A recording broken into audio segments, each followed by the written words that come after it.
Bah. Hi. Okay. Right. I should get stuff rolling. Okay. And I think we are good to go in a bit. I think. Okay, right. Right, I need to check. Okay, there you go. Okay, hi. Welcome to Genshin Impact. Oh yeah, the event is live. Right. Okay. Never mind. Ah, yes, this song. Ah, gosh.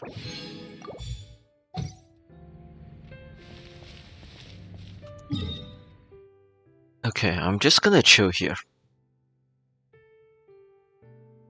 Um.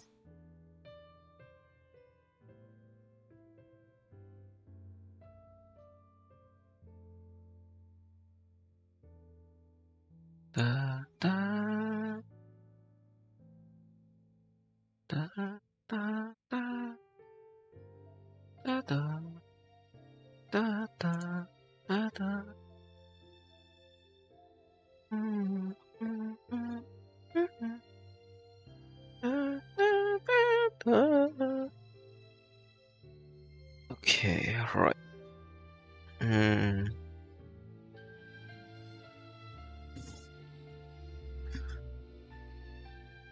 Hmm.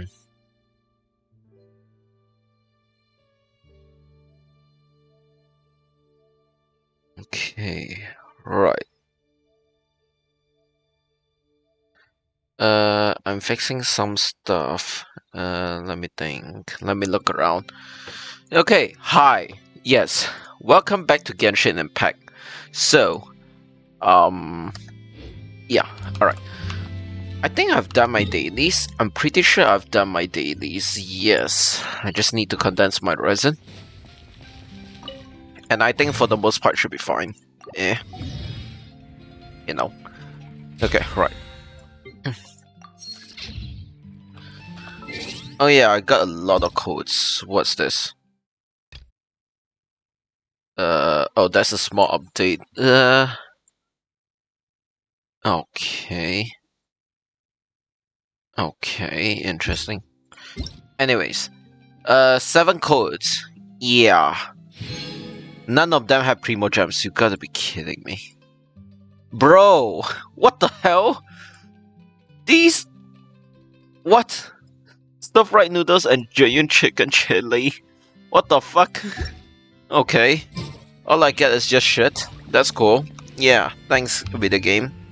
Alright. Um... Right, we're gonna do Lynette's Hangout quest, so it kind of makes sense to go as Lynette. No, Linny. Yes, we're going as Linny because look at him. He cute. He cute. Yes. Alright, anyways. Let me just get... Oh, god damn it. That broke my audio, really? Okay. Okay, right. Let me fix this. Hopefully it can be fixed because I'm gonna be annoyed. Cannot be fixed. Oh god. Please don't break my audio.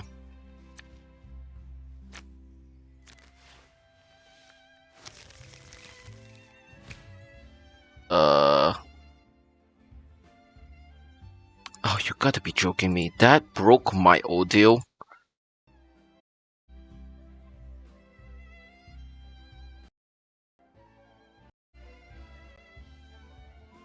How did that break my audio? Are you kidding me? This is some bullshit, man. This is some grade A bullshit, honestly. I hate this driver so much. It makes no sense. And it's broken. This is great. Distractions! Seriously, you have a great magician standing right here. You don't want to miss the best part, do you? Oh, you gotta be joking me.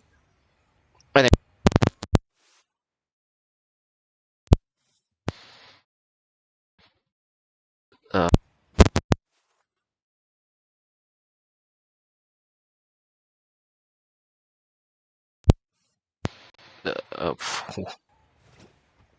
Is the audio fine? No. I hate this thing.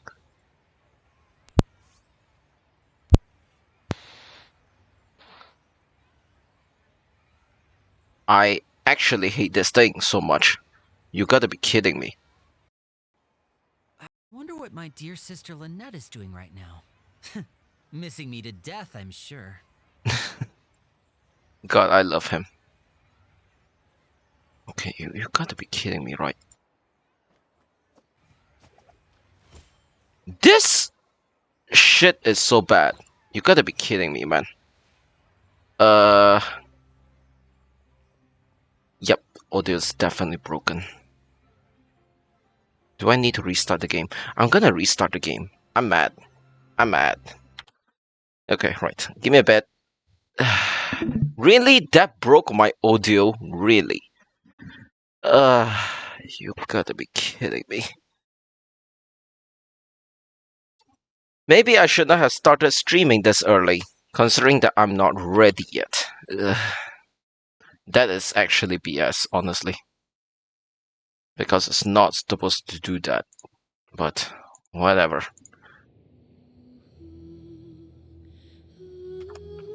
Is it auto-magically fixed? Yes, it is automatically fixed after restart. That's cool. Okay, you know what? Next time if this happens, I'm just gonna restart the fucking game. Because, yes, it makes sense. No, it doesn't. This audio driver is busted as fuck. Yes. Anyway, moving on. I swear if I stream on Discord, it's gonna break again. I'm gonna be mad. Okay, it's actually fixed. Okay, right. No more delays. I think we should begin now. Alright. Yes, hi, welcome chat. I know I've been fumbling around, but yes. Wait.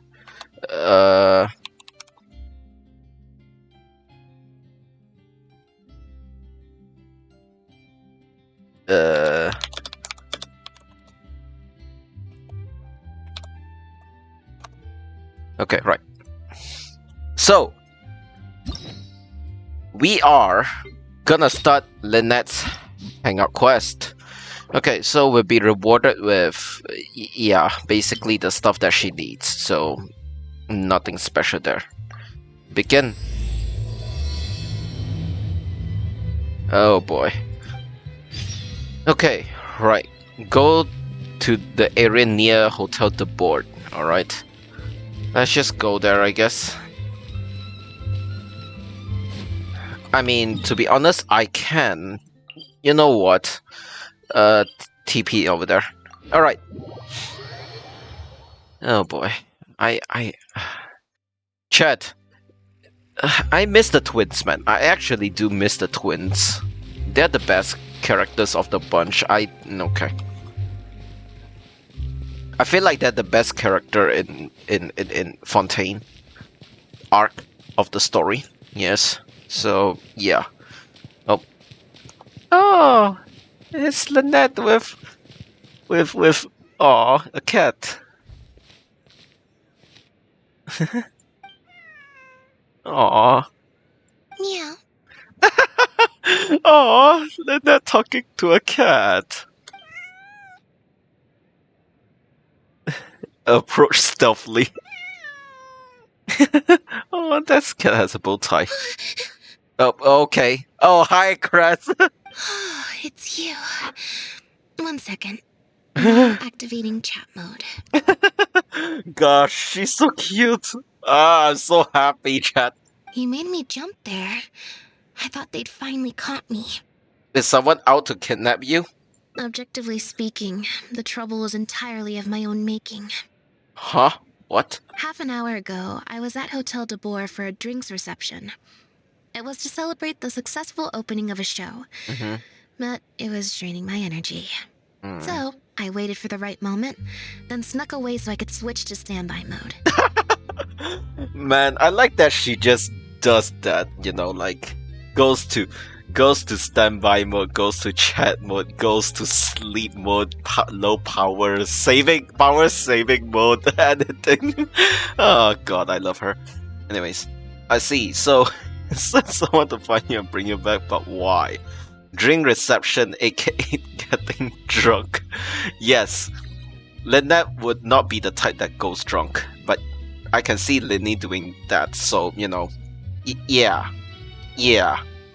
that's cool. Anyways. Probably because I'm playing the lead role in the show. Wait, a lead role? Really? Is that so surprising? Uh, I'm always getting invitations to do solo performances. huh. I just usually get Linny to write back and turn them down. But then came the Fontanalia Film Festival. Wait, Fontanalia Film Festival that happened like 2 months ago? We took all the kids from the House of the Hearth out to see a film. And after it finished, they all started clamoring for me to try out acting for some reason. Even Linny was chanting along with them. Sorry, what? Anyway, it just so happened that a director called Mary had sent me an invitation right around then. I'll spare you the details, but basically, I ended up accepting it. Interesting. So this is the dramatic debut of Magician's Puppet, huh? Wow, why did I say that line? That's so rude. That is actually so rude. What the hell?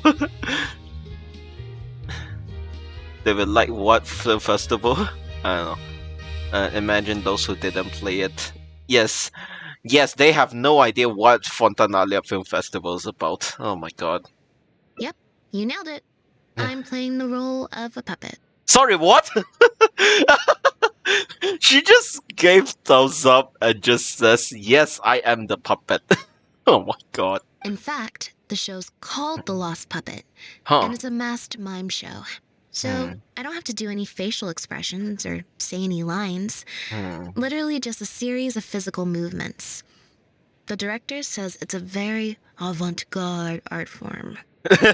Avant-garde art form. I like that she stresses that word. That's cute. Yes. Anyways, but can people understand the plot?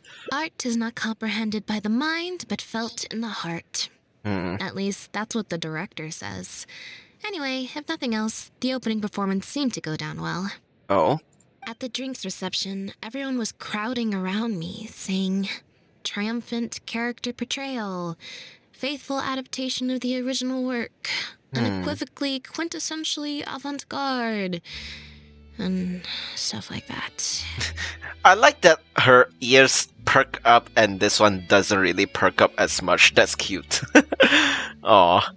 I like the minute details, it's so cute. But being the center of attention is draining. So the moment they left me to go harass the director instead, I was out of there. For once, you weren't able to use Linny as a... Why am I trying to kill Lynette here by just embarrassing her out of literally every single opportunity that I get? What the heck is going on? The other thing is, some weird things happened while I was on the stage. Oh? Cat, yes? Oh, sorry, Bonnie. I didn't mean to leave you out of the conversation. My bad. I'll take Bonnie as a pet cat. I don't think they have a... I don't know, eh? No, we just met. Huh. We bumped into each other right after I slipped away. Oh, I see. And you already named her? Well, it'd be kind of difficult for us to communicate otherwise. Besides, I think she's taken a liking to the name. Haven't you, Bonnie? Bonnie from Fanoof? Bonnie from Fanoof. Oh, just want to ask, what path did you wish to go first, speedrun or not? I want to see what there is. If you want speedrun, I can tell you how. Nah, it's fine. I'll explore myself. I want to see what goes on here. So yeah. Yeah, that's right. Good kitty. We'll go find your owner soon. I promise. Aw, Lynette loves cats. Oh, not a stray cat then? Nope. She's wearing a collar, and for the most part, she's pretty well groomed. If she is a stray, she hasn't been for long. Her stomach's been growling a lot. I guess she must have been missing for a few days now. As much as I'd love to hang out with her for a while longer, her owner's probably worried sick about her. Assuming she has an owner, that is. Aw. Okay, gives Lynette 2 thumbs up pose. Okay. Gosh. I like that she does that pose. It's hilarious. And also, literally the ears. Yes. But the reception... I should probably show my face there again at some point. Even if it's just to make excuses and leave again. Decision time. Okay. Is this a tough decision for you? Well, I just find it exhausting. Thinking through all the different ramifications of different choices and so on. That's more Lenny's area than mine. So, unless it's something really important, I usually just leave the decision-making to him. I see. But for once, he's not here when you need him. Why am I such an a-hole? Why? There is no reason for me to act like this. I want to kill whoever wrote this line. These lines, actually. Why?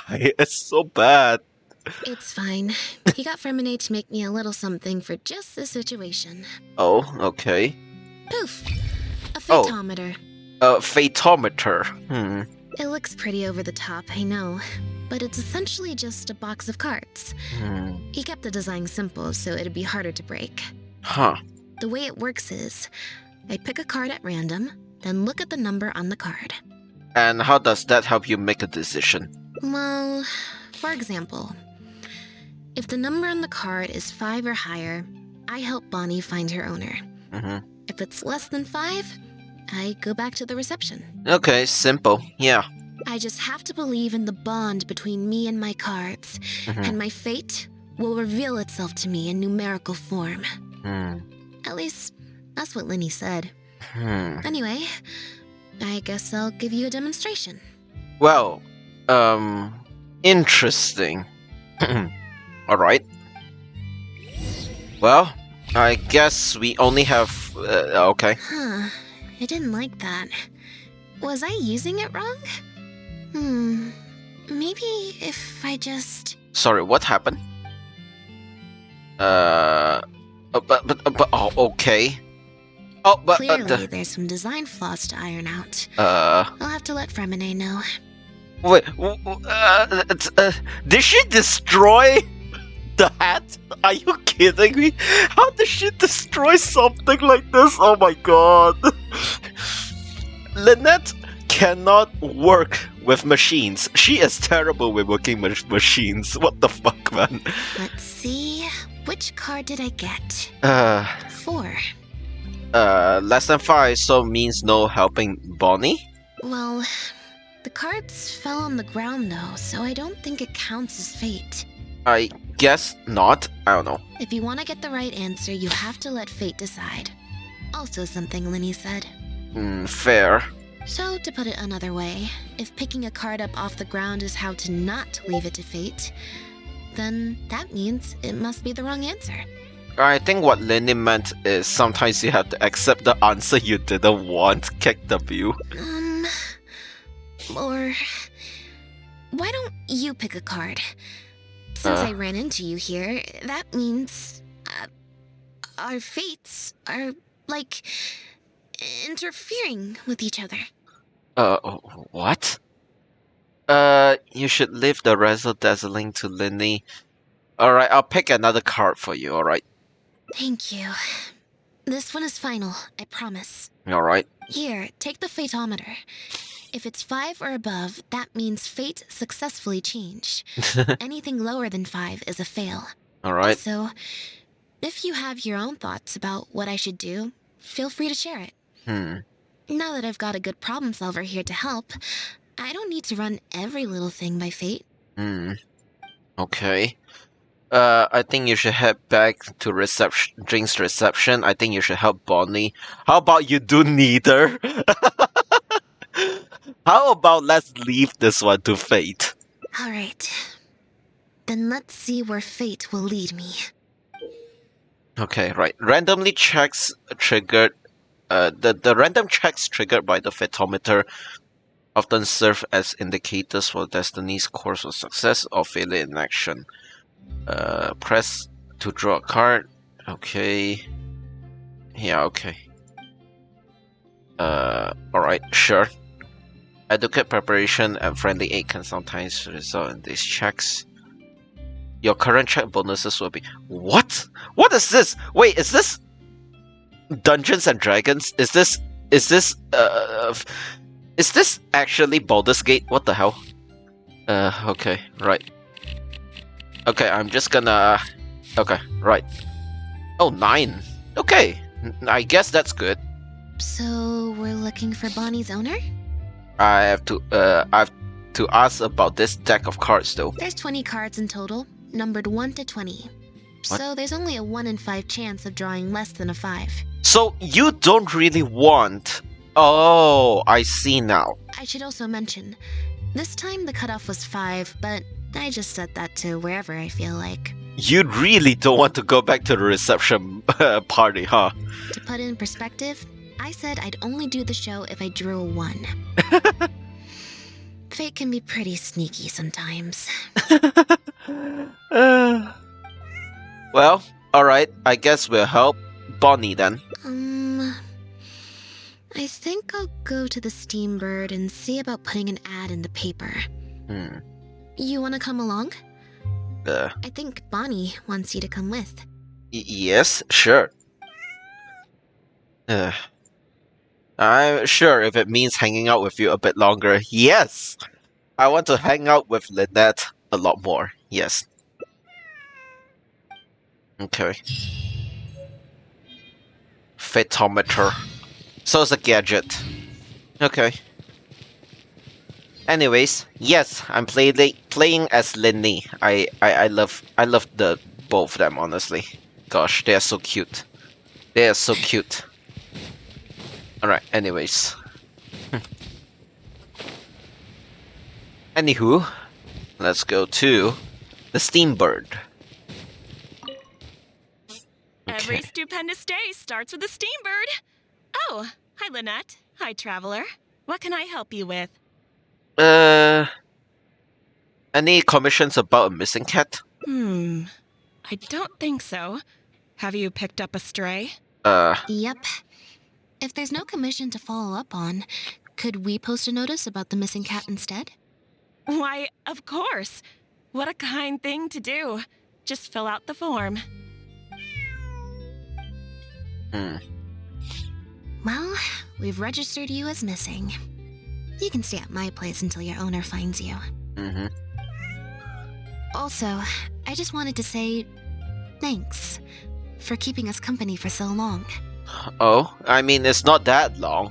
Well, I should probably head back to the drinks reception. Hopefully most of the people have left by now. If you've got some time, you should stop by my place tomorrow to see Bonnie. Oh. There's a nice cup of tea in it for you. I'll be there, yeah. Alright, see you then. Aw, I love her. She's just so happy, you know. That's so cute. Wait till the next morning, alright.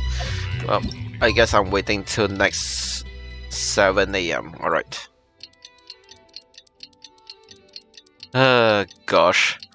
This game, man. This game. I cannot believe this.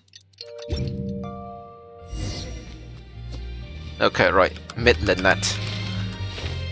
Alright, let's go here. Oh, she's right here. Okay. Oh, alright. I believe this cat belongs to me. Okay. I already told you, this isn't your cat. Okay. Just take a breather, you two. What's going on? Oh, you're here. As you can probably see, you'll have to take a rain check on that tea I promised you. At least for now. It's okay. This is my friend's cat. He's preoccupied with some important business, so I came to retrieve her in his stead. No. It's far more likely this cat escaped from the Humane Society. Sorry, what? Humane Society? How about we let Bonnie decide? Bonnie? That's the name I've given her in the meantime. Yes.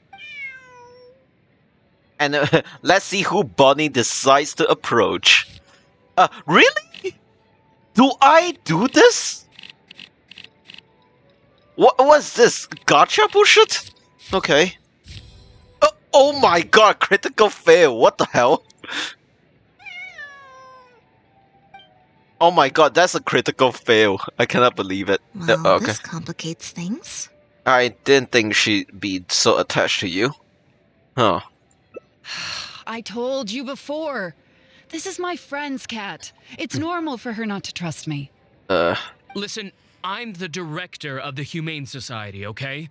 We've got so many strays, dogs, cats, you name it. I'm not even the one feeding them most of the time. You can hardly expect the cat to recognize me. Then how are you so sure that she belongs to you? She just looked somewhat familiar, so I came to check, just in case. Okay. If she turns out to be one of ours, I'll take her back. Simple as that. Even if that's not the case, the Humane Society could still take her in, if no one else comes to claim her, that is. What is this Humane Society? It doesn't sound humane. We're an organization that specializes in rescuing and sheltering stray animals. We've been in business for several decades now. I'm Bernard, the current director. The Humane Society. Huh. The name sounds familiar. I remember hearing good things. You're the one in the Quartier Lyonnais? Yes, that's the one. Anyway, if it's not too much trouble, could I possibly take a closer look at the cat? If it turns out I really am mistaken, I suppose that means the cat belongs to this lady here. She would be the only remaining option after all. It belongs to my friend. With us here, it should be fine. Go on, Bonnie. Okay. Oh, nope. Looks like I was mistaken. They do look similar, but there's an ever so slight difference in this one's fur color. Deepest apologies, friends. Well, at least you're honest. I'll give you that. Well, I suppose this means I still have a missing cat to search for. Apologies again for the confusion. Again, you could have started by saying, hey, could I take a look at the cat? You know, I just want to know if it's the cat that I'm missing or whatever. Anyways. Yes, exactly. Wait a second. You lied earlier, didn't you? Huh? Lied? I'm afraid I don't know what you mean. A liar always has a tell. The look in their eyes, their breathing pattern, the way they hold themselves. The things that can give you away are often more numerous than you would think. What are you talking about? The way I see it, you're conflating baseless conjecture with fact. Normally, when someone is called out, their breathing speeds up as they begin to panic. But your breathing pattern hasn't changed one bit. In fact, it's been strangely calm and measured this entire time. It stands to reason, then, that your agitated behavior earlier was all an act. What? If you're a bad guy, I'm sure you'll take off running the first chance you get. If you're a good guy, the most likely explanation is that you're a member of the Guards, or some similar organization. Okay. And you're basing this off of? Intuition. Nothing more. Oh my god, Lynette. Intuition. Well, I have to hand it to you, Lynette. You're right.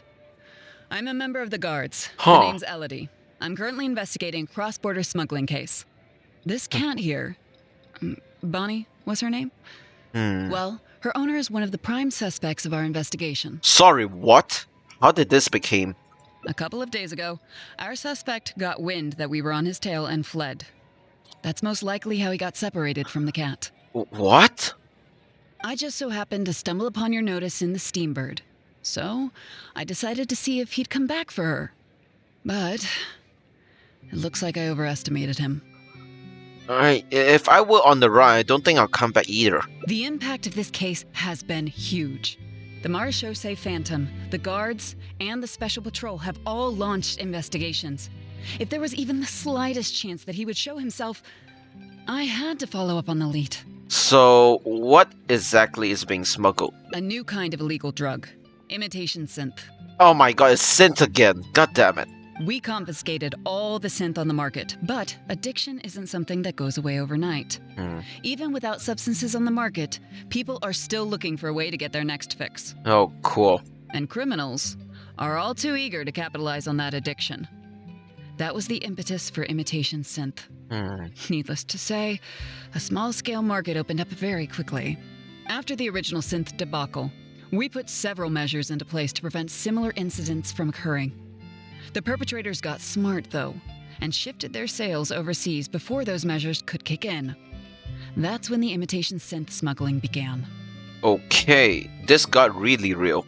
We only recently got word of the presence of imitation synth overseas. We managed to track down evidence of some early transactions. What we were able to find out, however, hasn't proven that useful given the amount of time that has passed. The Marechaussee Phantom launched an investigation to track down every person in Fontaine capable of producing a drug like that. That's how we learned about Bonnie's owner. Who is he exactly? He's a researcher at the Fontaine Research Institute. His name is Pierre. Pierre Lafayette, to be exact. Lefebvre. Wait, she knows? The Marechaussee Phantom found him in Poisson. In addition to the cat, he also had a pendant with him. Okay, she knows. Interesting. At first, there wasn't much cause for suspicion. A search of his house didn't reveal much to go off of either. The Marechaussee Phantom very nearly left it at that. Like, Lynette has insane intuition, honestly. Like, her sixth sense, I mean, of course her sixth sense is better because, you know, she has, you know, cat-like features, so, you know, yeah, it's bound. It was only later that we realized the coat of arms on his pendant belonged to none other than the Lafayette family, one of the most infamous aristocratic families in Fontaine. She's a cat, exactly, yes. Obviously, this discovery prompted a further investigation into Pierre. At that point, however, we discovered that he'd already fled. Now the guards and the special patrol are all searching for him. Could his family be hiding him? That's not possible, actually. The Lefebvre family has been gone for a long time. Oh? Exactly. Many years ago, several important members of the family, including the patriarch, were murdered by an assassin of unknown origin. From that point on, family's power and influence took quite the hit. What in the world? The family is engaged in all manner of crimes. As you can imagine, there's no shortage of people waiting in the wings to take their revenge. And with the family severely weakened, they were able to do just that. Most of the remaining family members succumbed to sickness or hunger. The ones that survived are currently living out their days under a new identity. Pierre is one of those very survivors. He's been hiding away in the Fontaine Research Institute all these years. His true identity unbeknownst to all. Until now, that is. Is it really okay to share this with us, you know? Well, my fellow guards have told me all about how smart and courageous you both are. And I know you possess a strong sense of justice. Well, I know you can say that for me, but what about Lynette? Like, how would you know about Lynette, you know? I mean, not to say that I'm a good person or whatever, but, you know, one would say that technically, you know, the Traveler is the savior of Fontaine, so, you know, at least there's an argument there, but what's the argument for Lynette? I don't know. There could be a chance that Pierre, or one of his accomplices, might attempt to get close to Bonnie. Now that you've been briefed on the situation, I was hoping you'd help us keep a lookout. Okay. If I take Bonnie back to the guards with me, there's no way Pierre will try and come for her. Not even the most daring of criminals would attempt something like that. So we should keep Bonnie with us for the time being. I have to admit, I'm not holding out too much hope that Pierre will come back for her. But if there's even the slightest chance, then it's worth a shot. Well, I've got some other leads to follow up on. If Pierre does appear, please contact me right away. Okay. Well, that's interesting. You don't look so good. It's nothing. I'm fine. Hmm. It's just the head of the Lefebvre family. He was the eminent person who kidnapped me all those years ago. No. No. No way. You are kidding me. You are kidding me. I actually know this one now. No wonder the Lefebvre... the name sounds so familiar. You gotta be kidding me. Oh no. Oh no. It was at a dinner party. Someone tricked me into boarding the Lefebvre family carriage. Whoever it was, they took me back to their home. Oh no. But before anything worse could happen, Father intervened.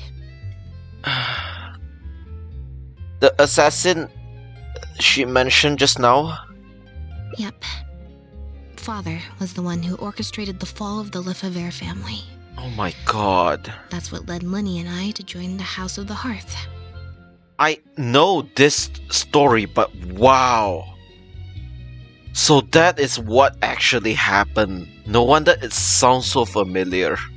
After all these years, I never thought I'd hear the Lefebvre name again. God, she got traumatized badly from that. Oh no. Oh. Don't worry about me. I wasn't feeling sorry for myself. I was just thinking about Lenny.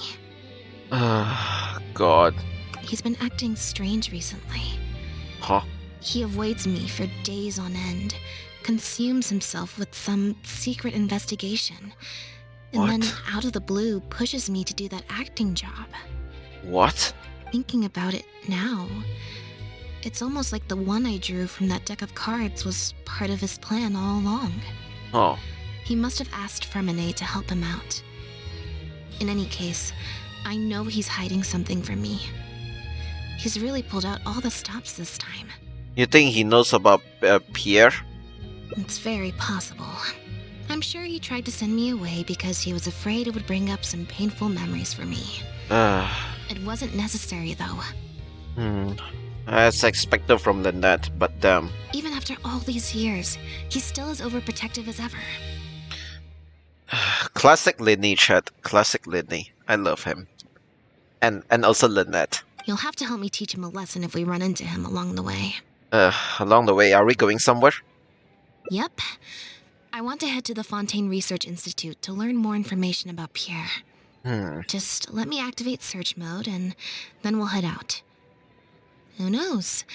Maybe we'll run into Linny along the way. Are you trying to help out with this investigation?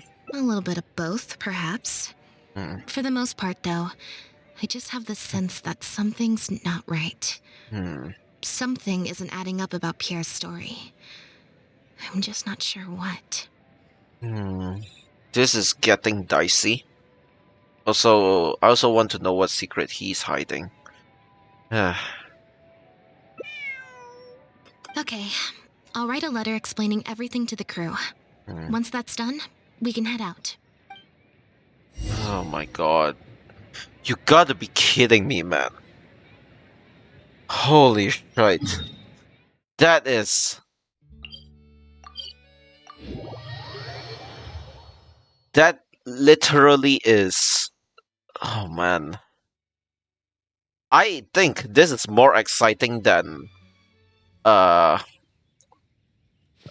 Cheery Story Quest, honestly.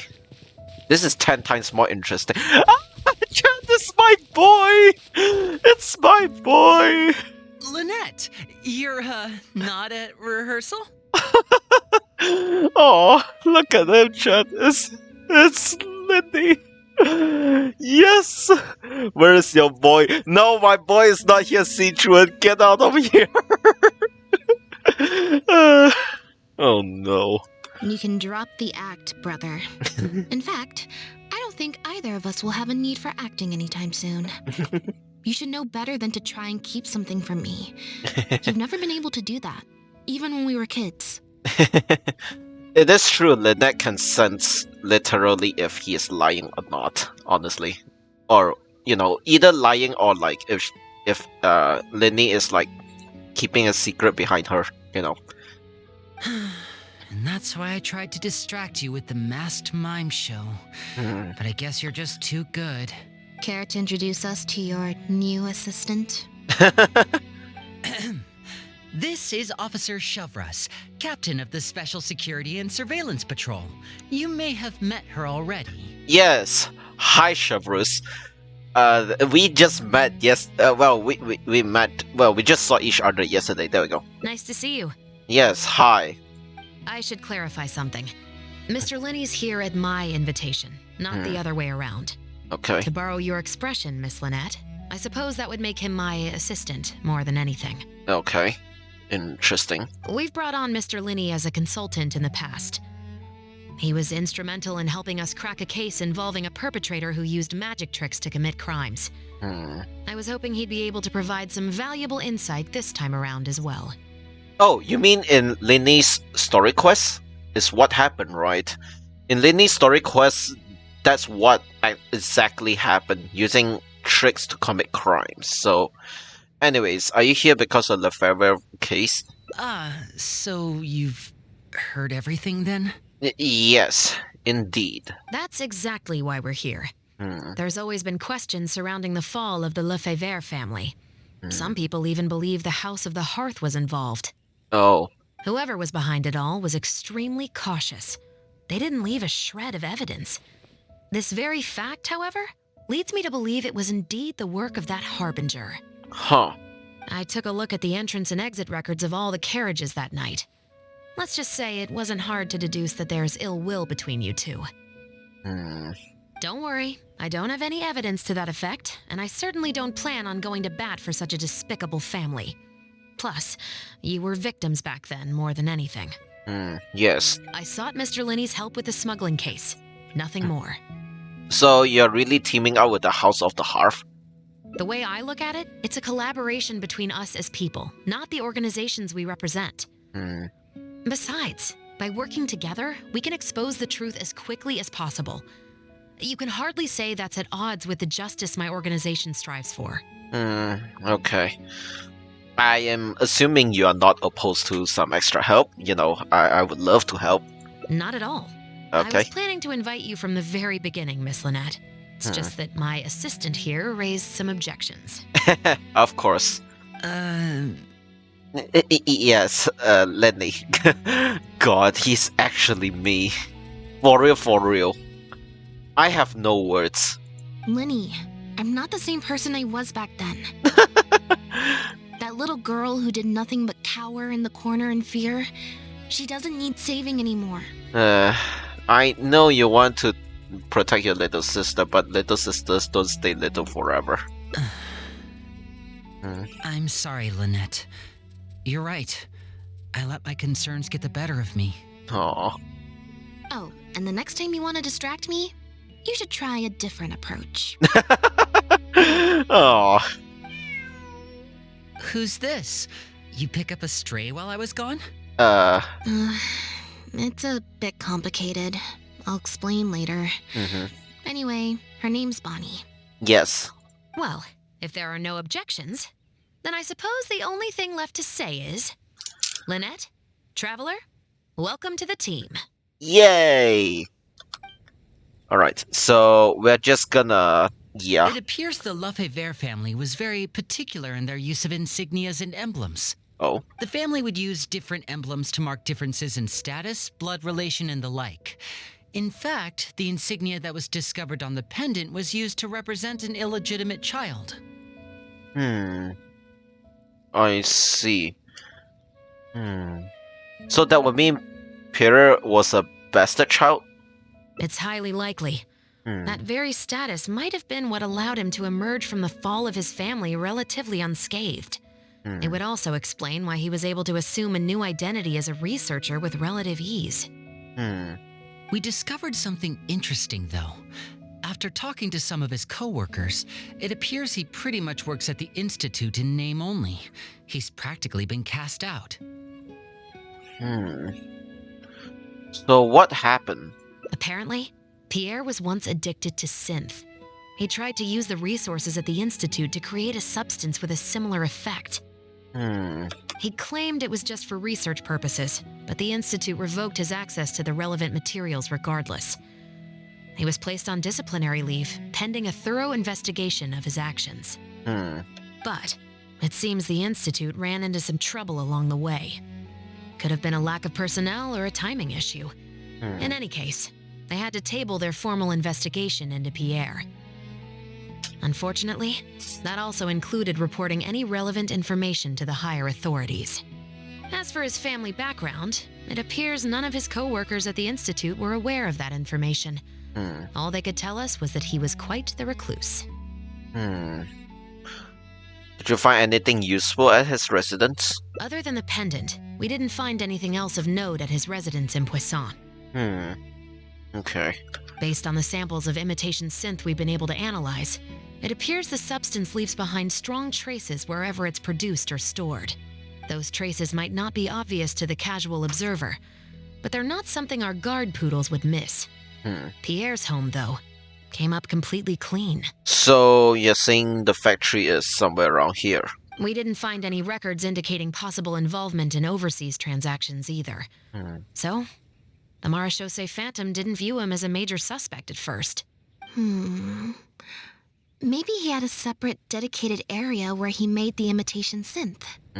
Well, his neighbors did say he was often gone for long stretches of time.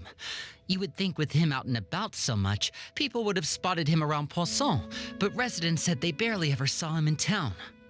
If his reclusive nature was just a matter of keeping a low profile, I guess it would make sense for him to have a secret base to carry out his business.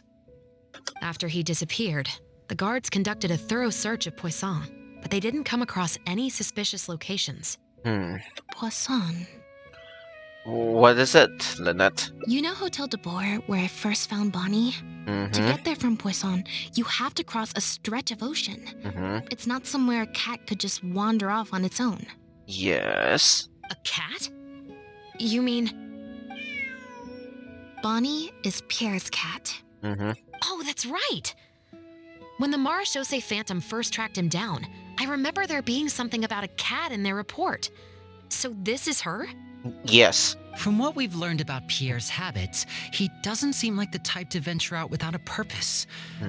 So what you're saying, Lynette, is that Bonnie couldn't have gone missing in Poisson. If that's true, then...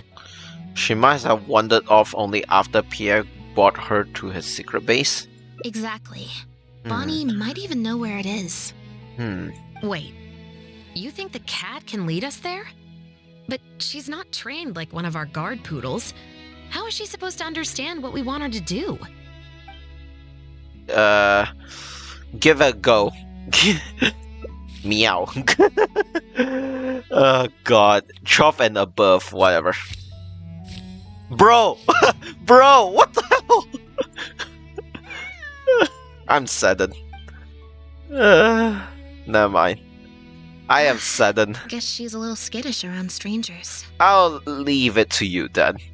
You lost the 50-50. I'm pretty sure it's not 50-50. I needed to get 12 and above. That was tough. Meow. Meow meow. Meow? Oh, Linda tried to mimic it. Oh, I love her. Okay, anyways. Near the coast, the beach, and beneath the cliffs. The place we're looking for is most likely north of the Court of Fontaine.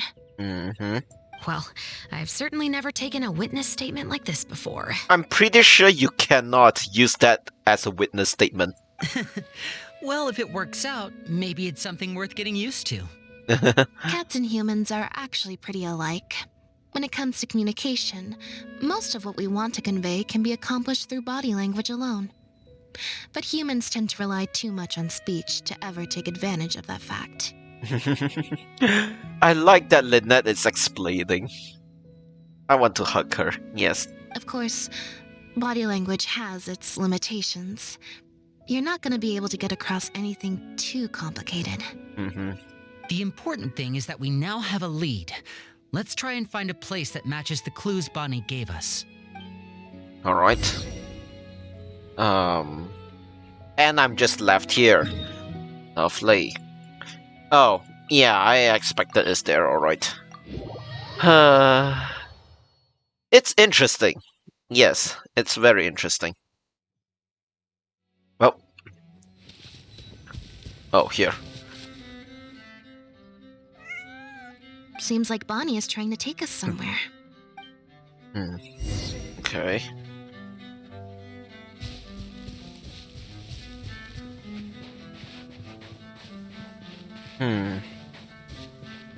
Interesting. Gardamex ahead. Look out! Oh. Wait, can I aim? Okay, thank you. Oh, Stay calm. what the stay hell? calm. Okay, well.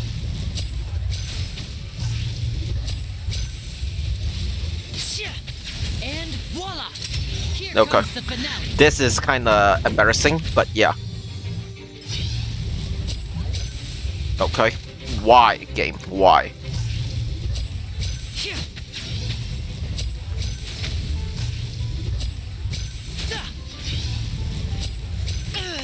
Okay. Now disappear. Okay. Here. Okay. My aim is all over the place. That's cool. Here. A round of applause. Okay, there we go. And voila!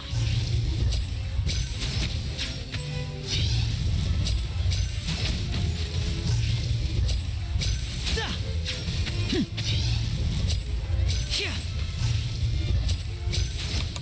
Step right up. Okay. Okay. That was bad. Honestly. That was so bad. Yeesh. Okay. Anyways. Hi. What's going on? Oh, that's the base. I'm blind. Okay. Sure that you're not putting Lynette in the feed. Wait, I forgot I have more than one character. Never mind. Anyway. Right, I have her here. Never mind. Doesn't matter. Wow, Lynette, you found this place so easily. If I thought there was any chance you'd say yes, I'd recruit you into the Special Patrol here and now. No questions asked. Sounds familiar. I pretty much receive letters daily from people trying to poach her from me. Aww. That's so cute. Let's just focus on our search. There's a lot to investigate. Anyways, moving on, I guess. Right, what's the deal here? Yes. Aha! Just as we thought. This is where the imitation synth was being made.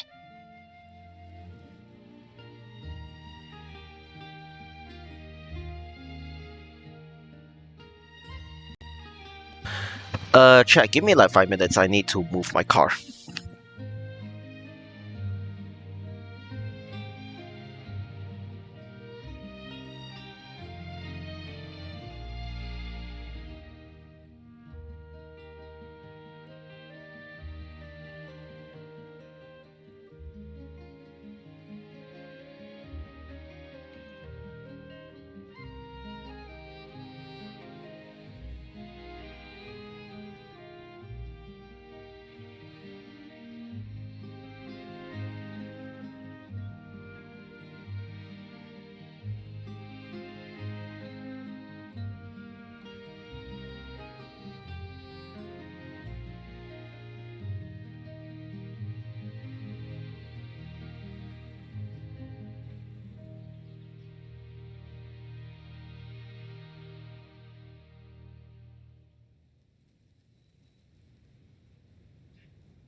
I am literally in shambles. Hi, chat. I'm back. I'm so sorry for what happened just now. Okay. I actually wasn't moving my car. I was moving my dad's car. My dad's van is a handful to drive. Yeesh. It's a rust bucket and a half. But yeah, anyways. Moving on. Okay, right. Alright, let's continue. These bottles and jars, are they all imitation synth? Looks like he's got more than just imitation synths stashed around here. In addition to the raw materials needed to synthesize the substance itself, there's a large quantity of cleaning agents and a few drugs I haven't been able to identify. These cleaning agents are likely used to dispel traces of the substance, like its smell. The Special Patrol did some digging into imitation synth. Our records indicate that it's very difficult for ordinary people to detect traces left behind by the stuff. I'm sure that was the case for Pierre as well. It must have taken a considerable amount of time and skill to ensure all those traces get washed away. But what are these other drugs for? Interesting. Anyway, chat, yeah, sorry about that. I'm terribly, terribly sorry. But what are these other drugs for? Okay. Hi, Lenny. The material these bags are made of, it's quite rare. Oh? Doesn't it look familiar to the material you use for your magic pockets? It's the very same, actually. Romaritime flower fiber. But there's something special about the composition of these bags. I took a closer look, and it appears they're not only waterproof, but also corrosion and leak resistant. Oh? Even the strings look specially designed to keep the bags closed nice and tight. I came across some bags made of the same material just now, but they were much smaller and thinner. From the look of them, they seemed far less durable as well. Interesting. So, kind of like one of those small seal bags. Very similar, actually. Normally, it would be easy for a guard poodle to sniff out the imitation synth, but if it was sealed away in a bag like that, it might be possible to elude detection for some time. Interesting. But what could these big bags be for then? If the goal is to keep the imitation synth hidden and sealed away, these bags seem a bit too conspicuous. Too conspicuous, eh? But what could these big bags be? Anyways, hi Lynette. What do you think about all this? When the Marechaussee Phantom searched Pierre's house, there was no sign of these barrels, right? I can't read this shit. Day 13? You mean day 14? Because I remember you said day 13 before, so yeah. I mean, I can probably... There we go. I can't count. Anyways, hi. How you doing? Yeah, we be doing Lynette's Hangout quest. Yes. Yes, it's actually day 14. Oh gosh, that is funny. But yes, hi. Doing okay? How the Hangout quest going? It's fun because it's Lynette, your favorite cat girl. Yes, and I get to see my boy for a bit. Yes. Anyways, his house, there was no sign. He must have moved them, but carrying them all the way out here would attract way too much attention. You're right. That doesn't seem like his way of doing things. How did he get them here then? Let's take a look. Signs of water damage, dried up water stains can be seen around circumference of the barrel. Seems to be a pattern to the location of water stains. For some reason, they appear to be limited to the lower half of the barrels. The lids don't seem very tight, leaving sizable gaps around the edges, but there doesn't appear to be any traces of water inside the barrels.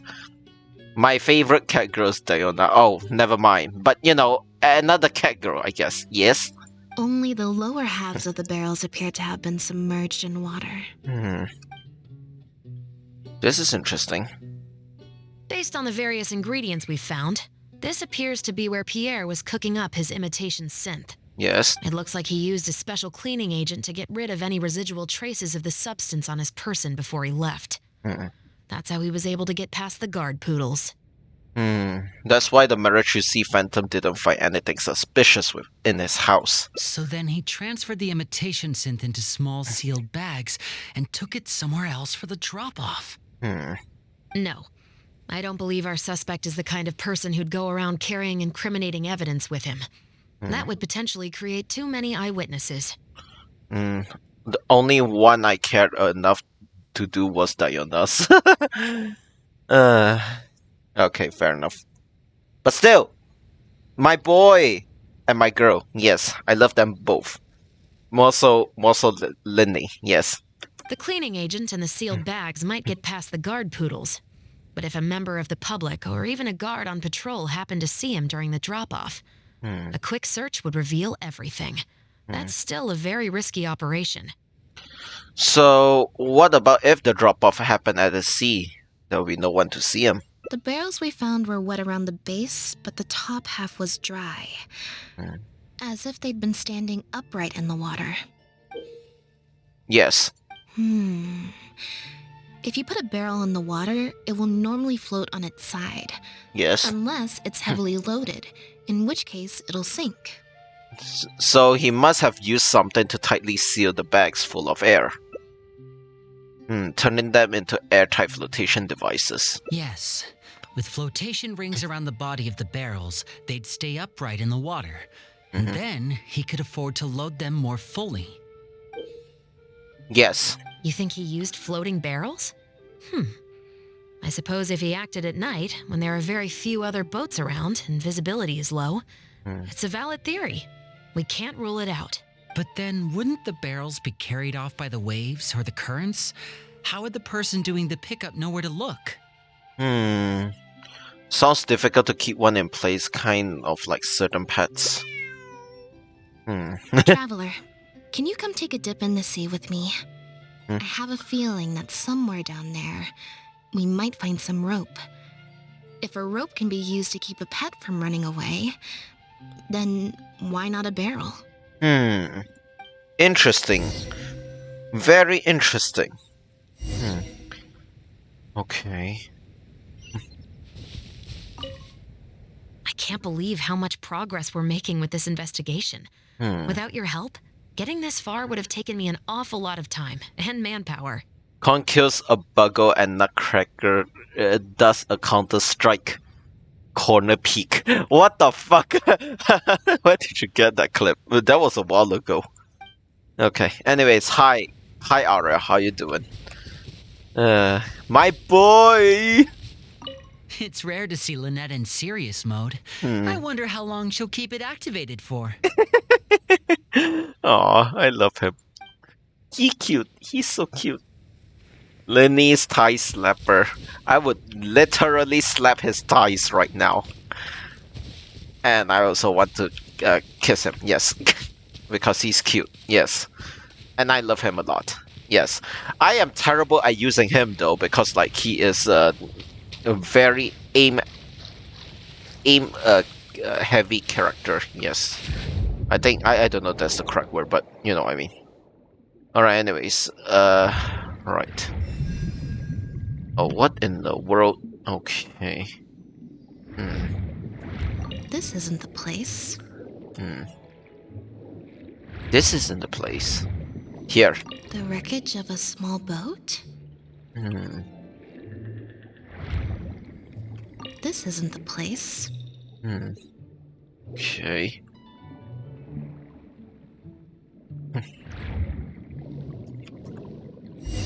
Oh, what the? Okay. There seems to be something odd over there. Perception check success. I feel like the game is trying to do a Dungeons and Dragons Baldur's Gate type of thing going on around here.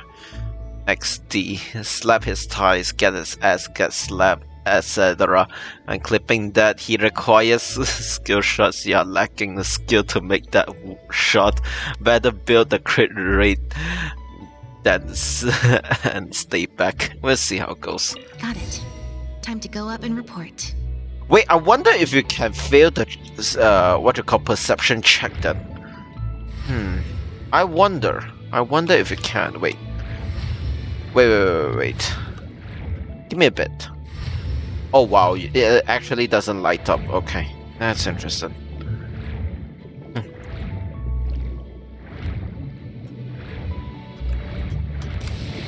Wee. Oh, okay, he sunk to the ground. That's cool. Alright, anyways. Gosh. Alright, moving on. As expected, we found a few pieces of rope and some anchoring stones underwater. If you attach them to a floating barrel, it would look like this. With this anchoring system, it would be possible to use floating barrels for the drop-off. You would just need to drop them in the water at the agreed-upon location. We also came across the wreckage of a small boat. It must have been left out on the water and capsized due to the force of the wind and waves. Its small size, however, would have made it perfect for staying undetected. Let's talk this through. Based on the evidence we've collected, it seems like Pierre would row a small boat out to the agreed-upon transfer point, drop off the barrels, leave, and then row back and retrieve them after the transfer was complete. Why use such a convoluted drop-off method though? Wouldn't it be easier for both parties? I mean, yeah, this... It could be that he was trying to avoid meeting up with his associate face-to-face. As one of the sole survivors of the Lefebvre family, maybe he was just used to that sort of elusive lifestyle. It seems like Pierre deliberately chose the floating barrel method so that the goods could be dropped off and picked up at separate times. That way, the two parties wouldn't have to meet each other. Well, if that's the case, they must not have a very close working relationship. Let's not jump to any conclusions just yet. Assumptions can be detrimental to solving a case. It's possible they were just trying to keep a low profile. Two boats sailing to the same location at once could be too conspicuous. Indeed. The most important thing is that we can now confirm Pierre wasn't acting alone. The floating barrel drop-off system is proof enough of that. Let's say for now that he was only in charge of producing the imitation synth. That would mean there has to be at least one other person involved in the operation, likely in charge of transporting the goods across the border. That explains why we couldn't find evidence linking him to any overseas operation. Since we've determined that the goods were transported by boat, maybe we can track down some travel logs or something. We can certainly check the various ports for that information. It's possible, however, that Pierre's associate also used a small boat for the transport and docked along the shore rather than at a large port. If that's the case, it's unlikely there would be any record left behind. Have you looked in the ports already? Absolutely. Before Pierre disappeared, we made sure to investigate all sorts of outward-bound vessels. We also had port authorities keep a lookout for anything suspicious. Unfortunately, we were never able to find out how they managed to get the imitation synth across the border. A small boat and a few barrels isn't gonna get you very far. You're right. Whatever vessel was used for the pickup, the person responsible for smuggling the substance out of Fontaine would have had to use a larger vessel for the actual transport. That's the only way they would be able to smuggle on a large enough scale to make a profit. They must have found a way to disguise the imitation synth to clear port inspections. Well, even if we can't find any travelogues, we can still search for other clues. Exactly. We can't let any opportunities slip through the cracks. Although, given the amount of ports that could be involved, we should probably split up. I'll run home and ask some of my brothers and sisters to try and dig up some information. I should also head back and update my platoon on our progress. I'll grab some reinforcements while I'm at it. Lynette, Traveler, why don't you head to Lumideus Harbor and see what you can find out? Okay, sure. All right. Come on, Bonnie. You too. Yes. Okay, this is interesting. Oh, okay, a crab just there. Okay. Oh boy. Well, alright then. Yeah, let's go to Lumideus Harbor. Okay, chat. With that out of the way, This is getting interesting. And it's only one of the endings too. Gosh. Anyways, moving on. Ah, Melusine. Yay! Oh, Lynette, traveler. Hi. And Bonnie, too. What brings you all here? Yes, hi. Did something happen? We are here to check the travelogues. Yes. Alright. Oh. I see. Thank you for everything you're doing for the people of Fontaine. Anyways, what are you doing here? I'm in charge of guarding the port. Hmm. You mentioned you were after some travelogues, right? Yeah. I can go fetch those for you. Okay. Sure. Well, at least she is here, Kat. Looks like I've got another hard day of work ahead of me. Are things usually pretty hectic around here? No, not usually. It's this incident that happened recently. Before that, everything was normal. All we had to do was confiscate anything suspicious and we could call it a day. Pretty simple stuff. But things are much more complicated now. We somehow let suspicious cargo pass through the port undetected. Not even our guard poodles were able to sniff it out. Even worse, we still don't know how the perpetrator was able to conceal the goods so well. By suspicious cargo, do you mean imitation synth? Yep. However, prohibited substances are just one example. We confiscate all sorts of contraband during the course of our inspections. Or at least, we're supposed to. So what happens to the goods you confiscate? Oh, we keep them in a storage locker. If they turn out to be something particularly dubious, we'll turn them over to the Maison Orderly. If the goods are only slightly suspicious but could otherwise be harmless, like raw materials that could potentially be used to create contraband, we return them to the ship they were confiscated from, instead of letting them pass through the port. Sorry for the wait. These are the travelogues for all the recent activity at the port. Okay. Okay. Oh, you brought Gerard with you. Actually, he followed me here himself. Oh, okay. It's like he smells something on me. Huh.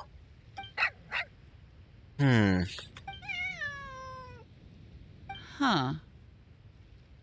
I wonder why Gerard is reacting to you two so strongly. Could it be because we just left a place where imitation synth was made? Huh? We were so careful not to touch it, but we still ended up with traces on us.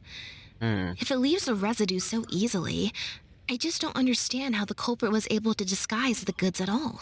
Why don't you have a look at the travelogues first? All ships coming in and out of the port are recorded here, except for the ones the port authorities ride to and from work.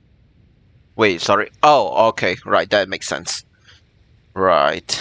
Okay. Humane Society is listed. That name really stands out. The Humane Of course. Society. Of course, that makes sense now. Yes, anyways, we encountered that organization before, right? Their name is all over the exit logs. The purpose for leaving is always listed as overseas adoption. Okay, that is odd. The director of the organization explained that, actually. He said a lot of the cat and dog breeds unique to Fontaine are also very popular overseas. So, his organization offers an overseas adoption program. What? Okay. Bernard, the director of the Humane Society, was the man who came looking for Bonnie earlier. Yes. That cat that fled from Pier looks like a cat from the Humane Society is looking for. Could it really be a coincidence? It seemed as if Bernard was also hiding something. He seems so insistent, but only ran cursory checks before just leaving like that. Came looking for Bonnie earlier. What if he wasn't actually there to check if Bonnie was a missing cat? Maybe he was there for some other purpose? Have you figured it out too, Traveler? The way the criminal disguised the goods? Hmm. When Bernard asked to take a closer look at Bonnie, he was actually checking whether there was any imitation synth in her stomach. He was using the animals in his shelter to smuggle imitation scent. Wait, what?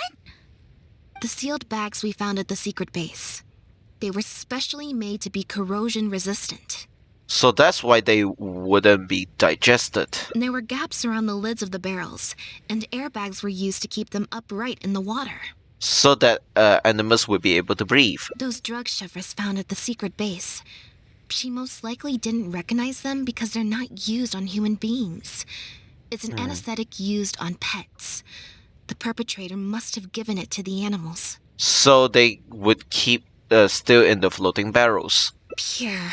Oh my must god. have made the animals swallow the sealed bags full of imitation synth at his secret base. Then he stuffed them into floating barrels and left the rest to Bernard. What the fuck? This is so... This is so... Wow! You gotta be kidding me! The sealed bags combined with an animal's body odor would certainly be enough to mask the scent of imitation synth. Oh my god. You call this humane society? Oh my god, man. During our inspections, we would have never thought to inspect the bellies of those animals for anything suspicious. Even if we tried to feel around for something, I'm sure it would be difficult to detect. Oh my god. Exactly. I bet Bernard even transported animals with synth in their stomach alongside ones without. That way, it would be even harder to say with certainty that something was amiss. Do you think Bonnie could have imitation scent in her stomach? She's probably in the clear. Otherwise, Bernard would have never left without her. I'm guessing he didn't know whether Pierre had already hidden the next batch of imitation synth before he fled. I see. No wonder he's acting suspicious. Just imagine. He sees the notice we put in the Steambird, and it turns out that one of the very cats he gave to Pierre for the smuggling operation is out in the open, roaming the streets of Fontaine. If Pierre had already hidden the next batch of imitation synth, then Bonnie would practically be living proof of their crimes. He would have had no choice but to go after her. Yes, makes sense. So, that's why he came to find you and insisted on taking a closer look at the cat. Pierre must have fled in a hurry. This fact is probably what spared Bonnie.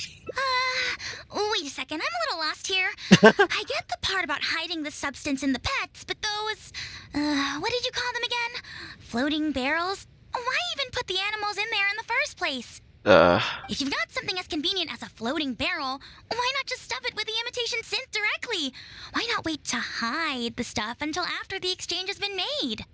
In order to make sure the animals could swallow the sealed bags, they made them extremely thin. Had they not done that, the animals would have likely bitten or chewed through them. If any of the imitation synth leaked out, they would have needed to get a lot of cleaning agents to get rid of the resulting smell. That step would have required a lot of energy, as well as a certain amount of technical expertise. So it was better left to the more experienced Pierre. We've already proven how easy it is to pick up trace amounts of imitation synth, so I'm sure Bernard was taking all the precautions he could to avoid the same fate. Okay, then let's head to the Humane Society right away and bring that guy to justice. I'll bring a Gardamek to speed up the process. Okay, cool. This is so weird, man. Honestly. Sorry, but I can't go with you. Surely you'll be able to handle him, between Elodie's Gardamek and all three of you? Yeah. Well, it's unfortunate, but it's fine. Okay, moving on. I like this one, chat. I actually like this a lot. Yes. Alright, let's just, yeah, go. Wait. The headquarters of the Humane Society should be somewhere around here. Bernard could show up any moment now. You're the people from earlier.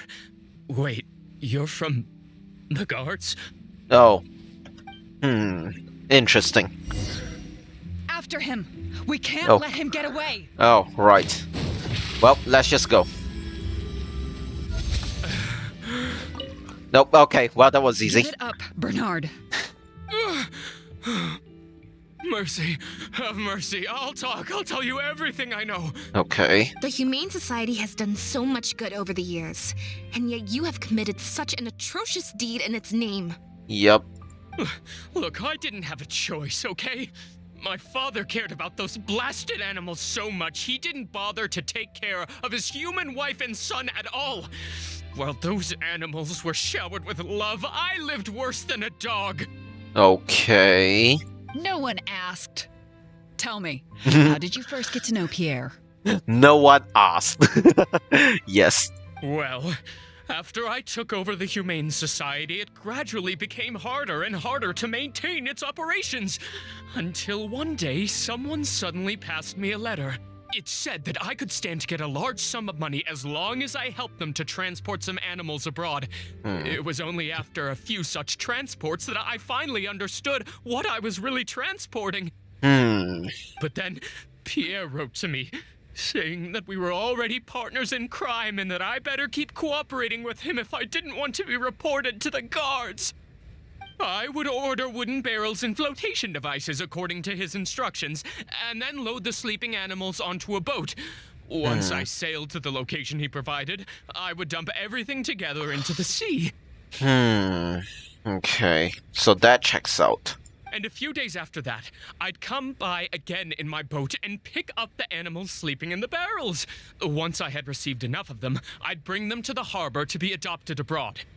That guy, Pierre, he was running the entire show. He set up all the meeting times and found all the foreign adopters. Oh, and he even supplied all of the goods, too. I just did the transport. He was the one who planned out and executed everything else. Really? Sounds like a snitch. Sounds like a snitch would say. He's gonna die. He's gonna die in prison. Like, he's gonna get killed, whacked by Pierre or something. I don't know. Anyways, where is he? Look, I don't know, okay? I've never ever met him in person. We've only ever communicated through letters. Okay, interesting. Yeah, I would never commit crime with that dude. Yep. Like, chat. If you are an accomplice, I wouldn't dare to steal a candy bar from him. Dude snitching him. Dude snitching hard. Yep, indeed. God. Like, here's the thing, chat. Like, if you are an accomplice of, like, such a illegal organization or, like, illegal business or whatnot, you better not snitch. If you snitch, you're done for. You're as good as dead, actually. I'm pretty sure that's how it works, right? I don't know. I mean, I wouldn't snitch. I would snitch too, but wouldn't be out here committing huge crimes like that. That is true. If you don't like that, then don't do bad stuff. You know what I mean? Yeah, there we go. And when did he send his final letter to you? Just last night, he said that the Maréchaussée Phantom is now after him, so he's planning to go into hiding for some time. He didn't mention where he's thinking about going, though, but he did tell me to look out for the guards. Okay. It's been a few days since Pierre's last appearance. I'd wager that he sent that letter after he found his hiding spot. So, where is that letter now? I burned them. It was on his orders. I had to burn every letter after reading them. I wasn't even allowed to share them with the rest of the society employees. What the hell? Well, I guess that was something. Sure sounds like you're trying to use the lack of witnesses or evidence to pin the blame on Pierre. No, I swear, this time I'm only telling you the truth. How do I know for certain? Well, we can check the truth of your statements at the Opera House. I hope you know what'll be coming for you if I were to find any discrepancy between the evidence and the testimony you just gave. I know. I swear I was just telling the truth. My thanks to you both. Had it not been for you, I really don't know what would have happened to this case. Bonnie helped, too. Yes. That's true. It was all thanks to her that Bernard was finally exposed. Well, alright. And it looks like she's grown quite fond of you two as well. Hmm. Then I'll leave you be. Just let me know if you find any other new leads. Okay, sure. Oh, she's sad. Look at her. She's sad. Look at her ears. It's not perking anymore. Everyone's fine until they start throwing out football jersey numbers for prison time. Yes. Oh, what the hell? Need not to be actively triggered, but instead will automatically trigger at specific times. If you pass, find some hidden information such as irregularities. Okay. Yes, I know that. Seems that Lynette still has something on her mind.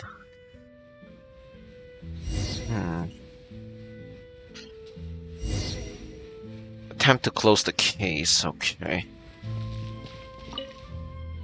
Now behave, and follow me to the interrogation room. Ow, that hurt. Ow!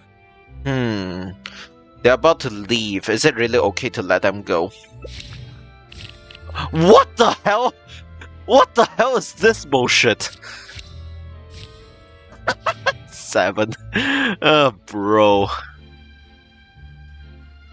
Yeah. Okay, let's first execute the animals at the Humane Society. Is everything really over? I don't know. I still feel like the relationship between Pierre and Bernard is not as simple as it appears. I guess not. Also, I've had this strange sense that something's off the entire time we've been on the case. And it has only gotten worse. What do you mean? What? What? No good. What the hell? I've still got nothing, and I'm nearly out of energy.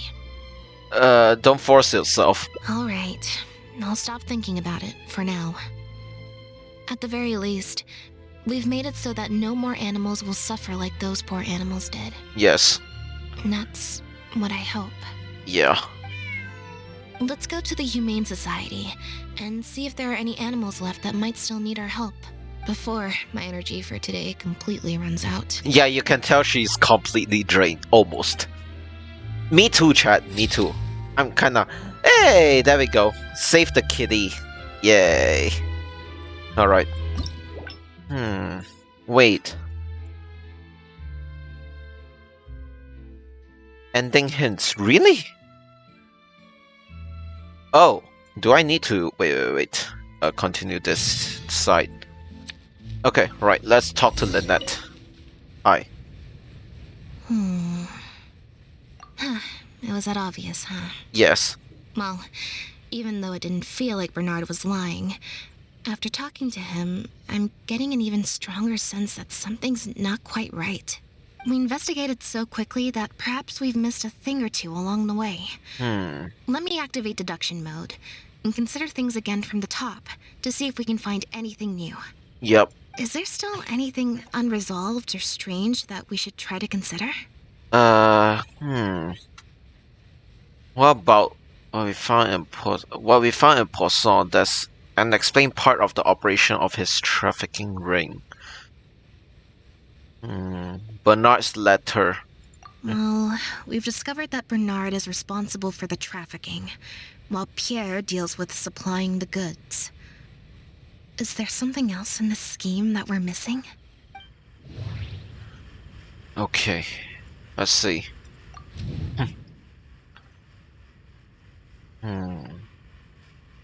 Okay, connections. Any past member of the would have a number connection outside Fontaine.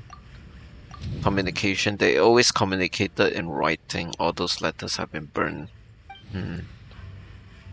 Okay, handoff. Already proven that Bernard and Pierre coordinated their handoffs. Ledger. Bernard can be compensated for his work after completing shipments. No suspicious record.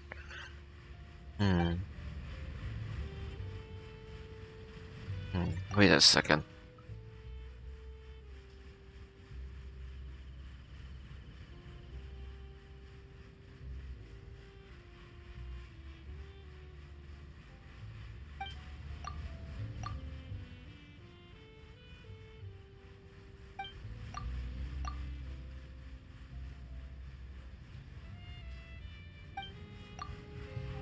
How did he get? According to Bernard, Pierre also supplied all of the goods. But if the Marechaussee Phantom's records are correct, Pierre should have lost all access to the materials required to create the imitation synth. And the Institute has also not reported any theft of their stocks. Anyways, the letter we found on Poisson. The Marechaussee Phantom found Bonnie and the Lefebvre pendant at Pierre's residence. That was the beginning point of our investigation. Alright, pendant. Pattern of the pendant, illegitimate child. But this shouldn't be all. Hand off. According to Bernard, the traffic animals were taken directly to Pierre's base rather than to Poisson. Bonnie. Bonnie has been with Pierre ever since the first meeting between Pierre and the Marechaussee Phantom. And that's why Elodie came looking for her, but that shouldn't be all. The Lefebvre family is infamous in Fontaine. Pierre just carried the pendant. Associate.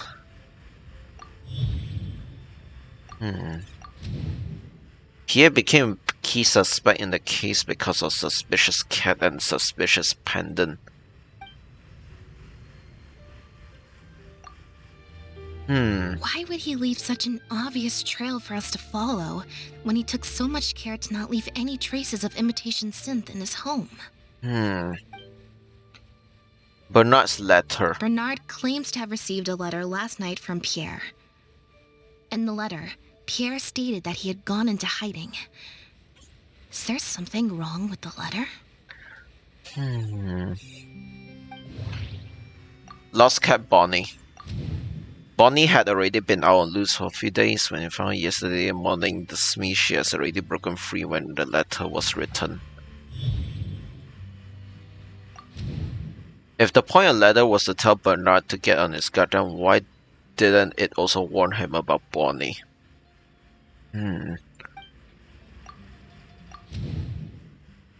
Regardless of whether he sent it anonymously or secretly delivered it himself, is no longer something we can follow up on. The letter didn't mention Pierre's hiding spot, although it makes sense that Pierre wouldn't want anyone to find him.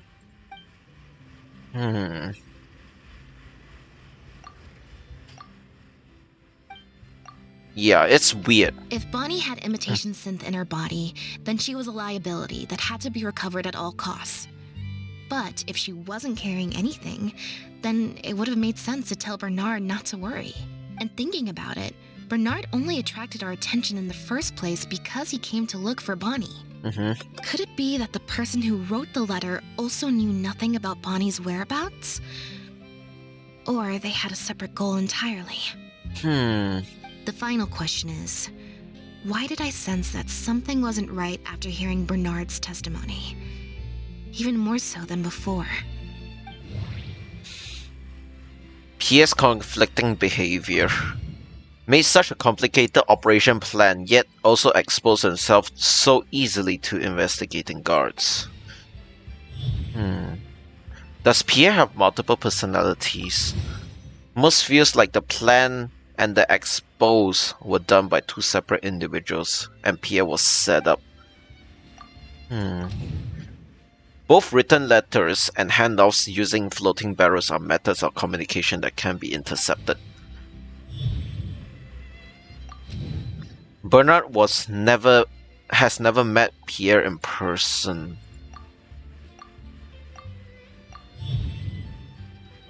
There's still a third person out there. Even Bernard himself never knew it wasn't Pierre that had been pulling strings along. It was someone else. There's still a third person. Mode deactivated. I think we may be close to the actual answer. Huh. That's interesting. What the hell? Attempt to close the case. Perhaps we are now closing in on the truth. So I guess our checks now should be better? Maybe? Now behave. Ow! That hurt. Ow! Okay. Adequate preparation, current check bonus, make it easy to... Ah! What the fuck? We just get this automatically.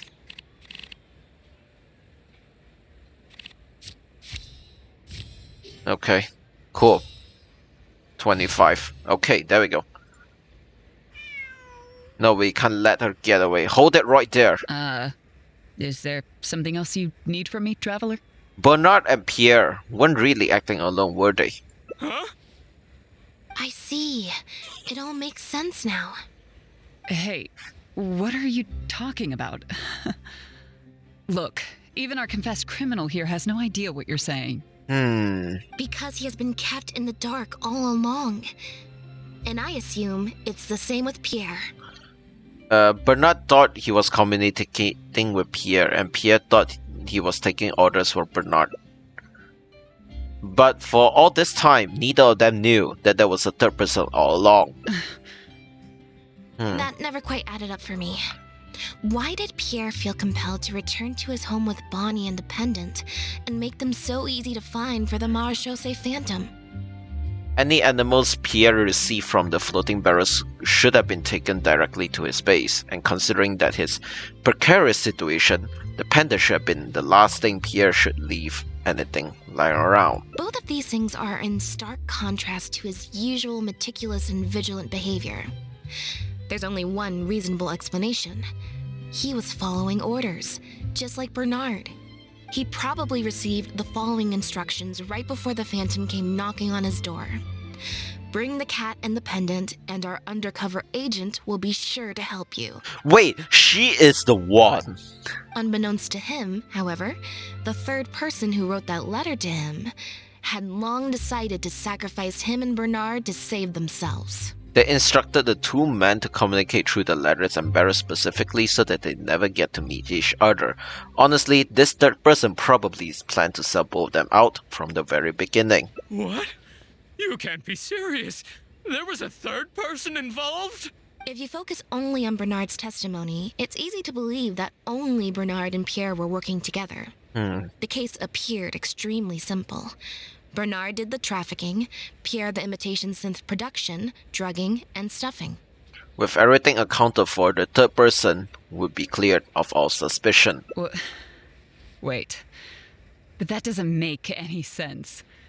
If that's the actual truth, then as soon as Pierre is caught, he'll explain his side of the story and the third person will... Yep, which is why the third person made sure that Pierre would never be found again. Oh.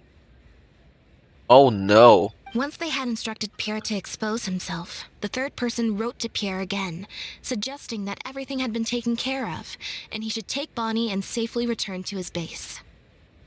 They then ambushed Pierre, made him disappear. Of course, Pierre's disappearance at such a sensitive time immediately made him a prime suspect. Knowing that Bonnie had last been seen with him, all the third person would have to do from that point on would be to lead the Phantom to investigate the Humane Society and get Bernard to confess the truth. Bernard would then testify that Pierre was the one who came up with the whole plot, and Pierre would be seen as having gone into hiding in anticipation of getting caught. Wait, so you're saying that the letter I received yesterday, the one that made me think Pierre was still alive, it was also sent by the third person? Is that what happened? I'll get back to headquarters right away and reinvestigate this case from the top. Not so fast. Chevra said that assumptions can be detrimental to solving a case. Someone among us, however, has been feeding us all kinds of preconceived notions ever since our first meeting. They suggested that Pierre's disappearance was an attempt to escape the judgment of the law, and that Pierre was a scion of the Lefebvre family. But if the disappearance is truly just a cover-up for a murder, then couldn't the true scion have been an illegitimate daughter, rather than an illegitimate son? Oh.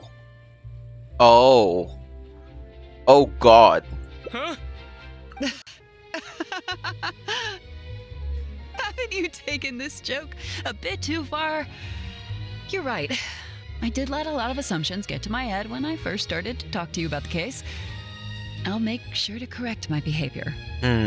You deliberately fed us lies, but even you could not control every last detail of your plan. There was a flaw in your scheme, and something didn't quite go as planned. Getting the Marechaussee Phantom to notice Pierre was only the first part of your plan. Had they failed to take notice of the Humane Society, they could have cast a wider net. And you couldn't predict what they might possibly find if given enough time. This, of course, was the main weakness of your plan. And once Special Patrol and Lenny got involved, it became even harder to control the outcome of the investigation. As someone accustomed to acting from behind the scenes, you didn't want to take the risk of personally proposing a raid on the Humane Society. So, you thought about pulling a few more strings, so all the suspicion would point towards Bernard and his society. A great option, of course, would be to also dispose of Bonnie and leave her body at Pierre's house in anticipation of a later discovery. Once the Phantom expanded their search, it would only be a matter of time before they found Pierre's base. If a cat last seen with the suspect turned up dead at the imitation synth base, it wouldn't be long until the Phantom would figure out exactly how she had been mistreated and turn their eyes towards the one organization that has been sending boatloads of animals out of Fontaine. However, something unexpected happened at the base. Bonnie managed to escape in the chaos. It was probably during your ambush of Pierre. You didn't even have the time to check if she had already been stuffed full of imitation synth. Still, you soon found another opportunity. Before long, Bonnie had made her way back into the city, and even popped up on the Steambird. Like Bernard, you desperately wanted to confirm the contents of her stomach, so you hurried to find us. Unlike Bernard, however, you were hoping that Pierre did have the time to make her swallow a load of imitation synth.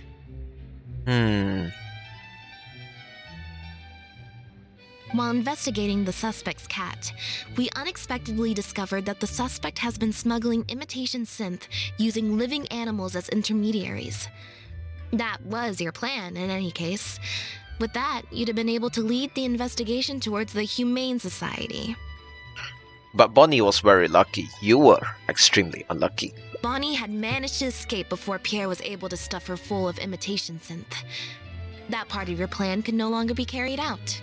But as shrewd as you were, you came up with another plan right away. You manipulated the Traveler and I to help you identify Bernard as a key suspect. You knew Lenny was investigating the case with Chevrus, and you knew Lynette of previous encounter with the Lefebvre family. You used the Lefebvre name as bait to get us to join your investigation. With 2 extra bodies around, the Special Patrol is sure to soon take note of the strange event of Bernard somehow having a reason to look for Pierre's cat. So, what you're saying is, I went to all that trouble just for the chance that you might put forth the suggestion that would lead you down the wrong path. Of course, you did far more than that. Just now at Lumiduce Harbor, were you not the person who highlighted the suspicious activities of the society? By showing us the port's travelogues. You even highlighted the society's activities during your compilation of the logs, so they'd be immediately visible to anyone examining the records. Moreover, the logs contained no records of the Port Authority's activities. In other words, your activities. And what are you trying to suggest with that? I am insinuating that you had plenty of opportunities to transfer the raw materials for imitation synth from the harbor to a boat, and then sail over to the meeting place full of floating barrels. Once Bernard has placed the animals in the barrels, you open the lids, also dump in the raw materials. As long as you picked it before Pierre came for his pickup, there'll be no one there. There will be no one the wiser. And that's how neither the trafficker nor the manufacturer knew there was a third person who supplied the raw materials, and surreptitiously operated between them. First, you got in touch with both parties and secured the raw materials. Then, you instructed Bernard to prepare the floating barrels and the animals. After that, you slipped raw materials into the barrels next to the animals and requested that Pierre picked up the barrel and bring them back to its base. Pierre manufactured imitation synth using the raw materials you provided, stuffed the animals, and placed the animals back into the barrels. Having received the green light from you as Pierre, Bernard then retrieved his animals and shipped them out of Fontaine once he had received enough for a full batch. This is the truth behind your smuggling ring. I can't believe it. I never put 2 and 2 together. You've sure got an extremely lively imagination. The only way that it would make sense. So what do you think she's going to say next? Ever thought about career in writing crime novels? Ever thought about a career in writing crime novels, huh? Yes. It appears that it's quite easy to predict what you'll think or say. Then if we apply that to this case, we can also think of a few places to look for incriminating evidence. Yes. You know very well that this case will not end until Pierre is found, so you will have him commit suicide out of fear and shame to end the investigation for good. That way, you can also pin the blame for the overseas smuggling activities, the theft of the harbor's confiscated raw materials, and even the Lefebvre name on him. After all, dead men tell no tales. But you still want it to appear as if he had sent that last letter to Bernard, so you have to make sure he cannot be found until after Bernard has confessed to the authorities. To do that, you either will hide his body until you've found an appropriate time to set up a fake suicide scene, or you'll dump it someplace where it'll be hard to determine the exact time of death. Submerged in water, for instance. The location would ideally allow you to keep the body hidden for some time while also letting you keep an eye on it. An example of such place would be somewhere in your own boat or underneath the waters near Lumidu's harbor. You could also keep him in a very cool environment to be handled later, or set fire to make it look like he had burned himself to a crisp. Yes. Oh my god, they're all valid options. There are only so many options to hide a person's time of death after all. As long as the Phantom investigates each of the possibilities in turn, they'll surely find Pierre's remains. Especially since, as the prime suspect who will now be taken into custody, you will no longer have the time to move him or set up a fake suicide scene to cover up the murder. How absurd. And on what grounds will you order my arrest? Don't think for a second that your spouts of nonsense will amount to any kind of real argument. After all, I'm... Elodie Lefebvre! Never mind. That was so quick. Just in time, by the way. As the captain of the Special Security and Surveillance Patrol, I hereby declare you as a suspect in the case. If you have any objections, you may raise them later during interrogation. Yes. That's right. We received a message from Lumidu's harbor that you were going to investigate the Humane Society.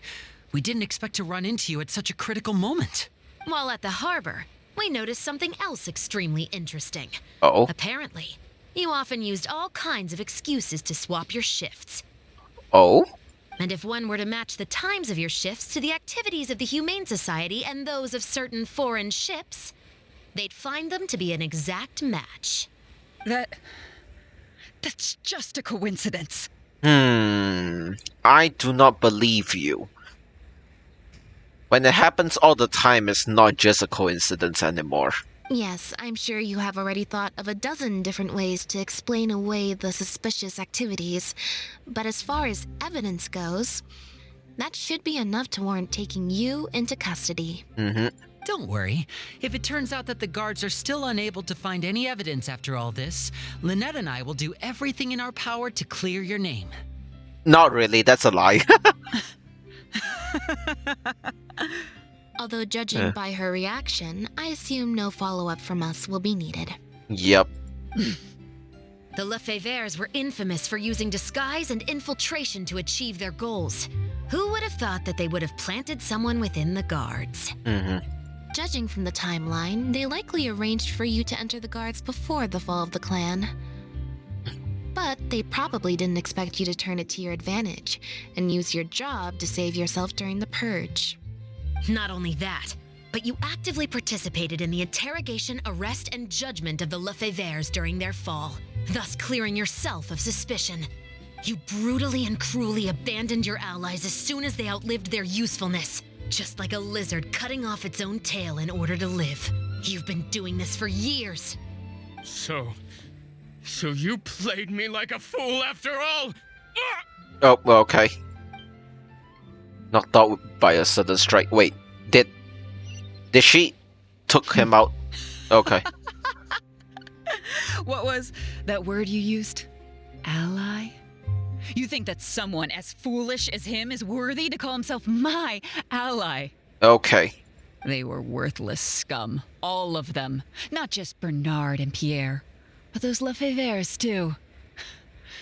They always just saw me as a tool. Shut your pie hole. We didn't ask for your opinion. I lost all my chances of a normal life just because I was born into their lot. Not only that, but because they wanted me to become an undercover agent, they stripped me of my name, too. I had to live in constant fear of them while they were alive. And even once they were gone, I had to continue to bury my heritage and my name. Always worrying that their enemies would come knocking at the door. Do you know anything about what I've been through over all these years? My life as the last Lefevre? I don't, and neither do I care. Let's fucking go, Lynette. No one asked about your past. Are you for real? Yes. Aren't you a Lefevre victim too? Are you for real? Elodie, you're the only one still living under the shadow of a name. That's enough. Keep your hands where I can see them and do not resist arrest. If you have more to say, save it for the interrogation room. What a joke. What a joke! Hey! What the hell? Is that Bob? Don't come any closer. Oh my god. What's that? Oh my god. Know what this is? I've secretly planted loads of explosives in the What Humane the Society. fuck? Just one step closer and... I know that's the detonator, but like, why does she have the detonator? Whether they're cats, dogs, or just unlucky human employees, they'll all be blown up into smithereens. What the fucking hell? Surely you bunch of goody two-shoes won't let that happen, right? God, she's insane. What the hell? It's cool.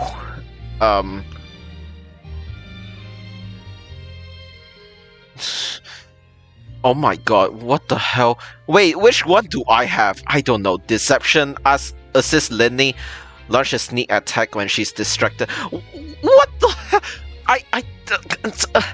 hell? 15. I'm fucked. I'm fucked, aren't I? Ooh, critical success. Let's go. Let's go.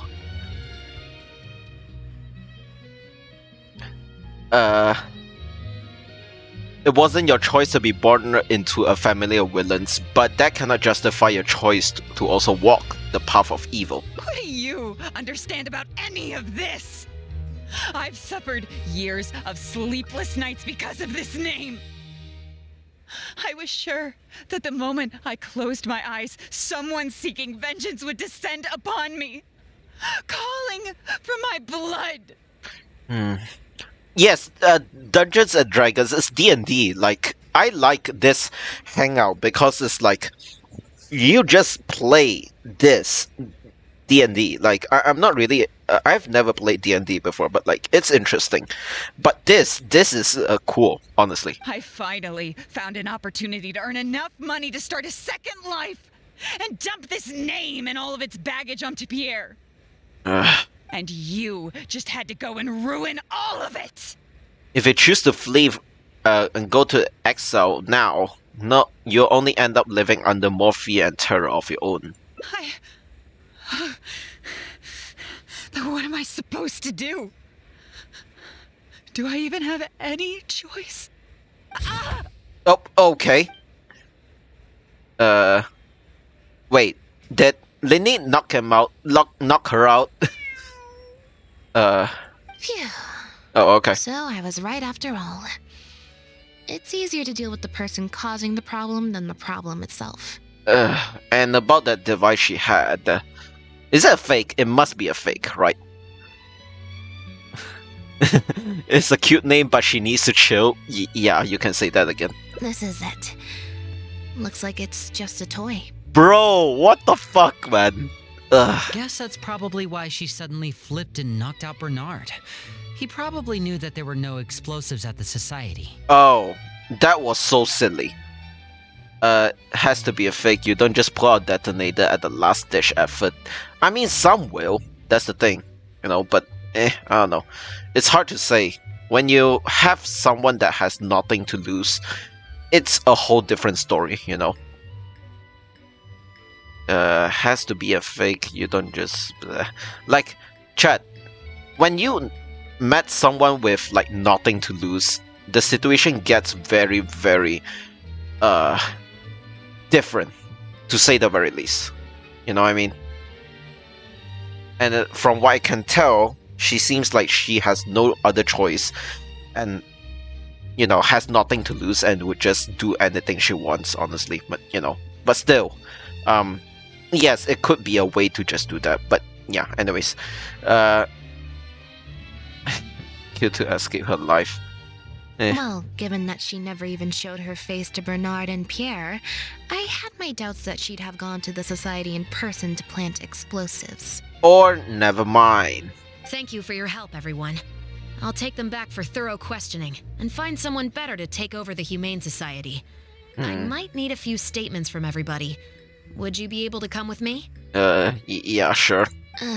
If statements are all you need, can Lenny provide them on my behalf? That would be tough, actually. I still need to go back and explain some things to the crew.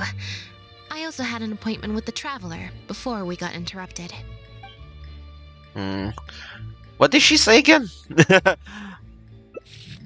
10. Oh, it's a 50-50 chat. Will I win or will I lose? I hate this game! A lot has happened since then. I'm referring to when I invited you over for some tea and also to spend some time with Bonnie. I know, but you know. Once I'm done talking with the troupe, I'll take Bonnie home and make a nice cup of tea. You'll be able to find us outside of my door. God, I cannot believe this bullshit. Oh my god, they're both dead. Look at that. They just fucking die in the middle of the streets. You can leave the rest of this to me. The other guards will be joining me shortly. Don't worry, they won't have another chance to escape. There's still things I'm curious about. How did Elodie get her hands on the raw materials? The materials have many other regular uses outside of being used to make imitation synth, so they're not immediately subject to being confiscated or destroyed. Ah. The harbor would usually just seize them for some time while the customs paperwork is filled out and approved. If approved, they'd be let through, and if not, they'd be returned to sender. Elodie probably used her position to replace a portion of the shipment with something else before sending the whole shipment back to sender.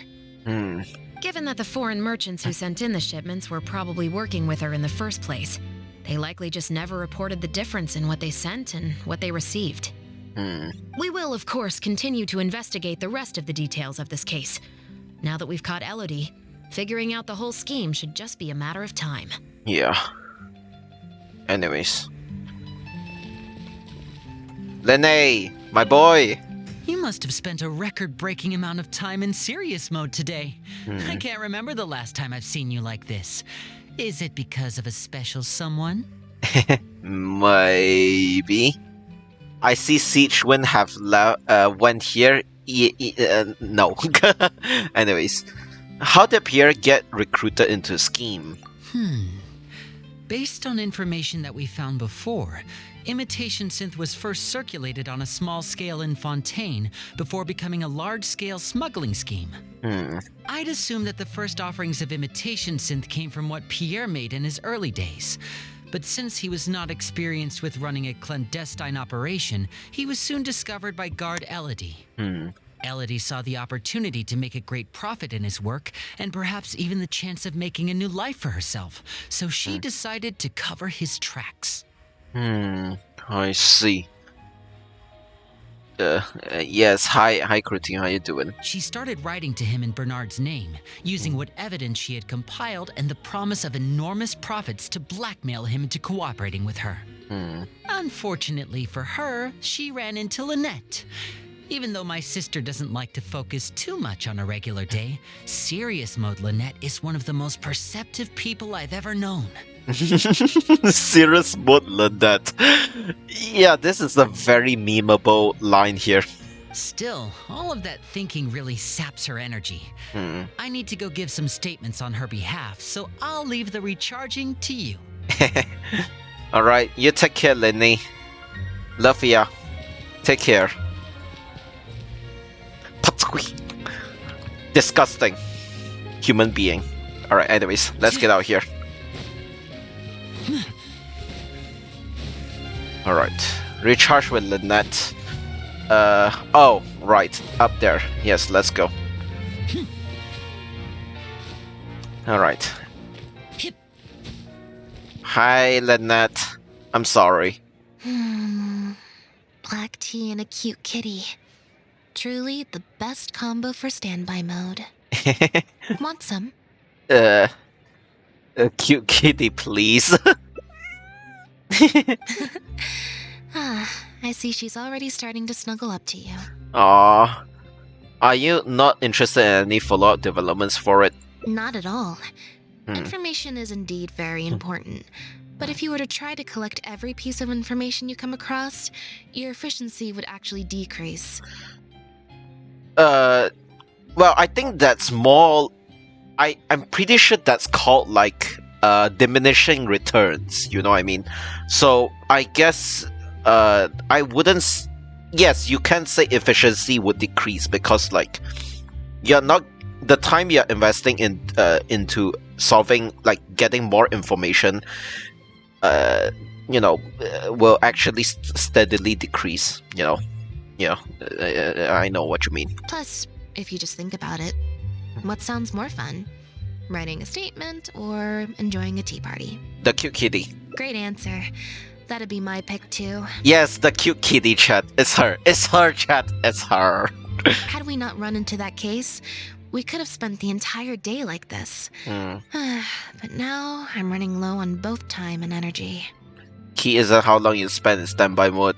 With quality time, you should be able to recharge more quickly. You're right. I can sense it. I'm recharging very quickly at the moment. God, I love her so much. She's so funny. Anyways, when did you suspect her though? Something about her rubbed me the wrong way since the very beginning.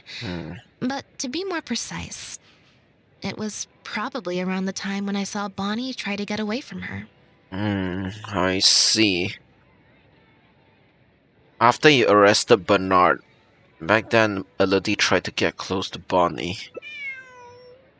Elodie tried to get close, but Bonnie deliberately dodged her. Maybe Bonnie had tried to evade her before at Pierre's base. Or perhaps Bonnie just instinctively knew that she wasn't a good person. Not everyone who likes cats is a good person. But if cats like you, you're probably alright. Fair. Humans tend to overthink things, but cats rely on their instincts, and they're pretty sharp. I mean, just look at Bonnie. I mean, Bonnie actually helped a lot, yeah. She took a liking to you the moment you met. Oh? Aw. Well. I love this, chat. I love this. Oh, look at that. I love. Yes. You have no idea how much, like, I'm so happy right now, honestly. Wait, did I really just exit like that? Okay. Man, this is a whole another path. What the fuck? Wait, sorry?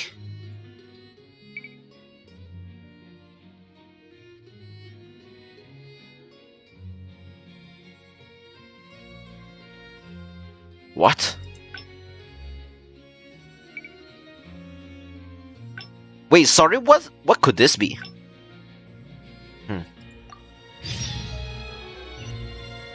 Okay. This is interesting.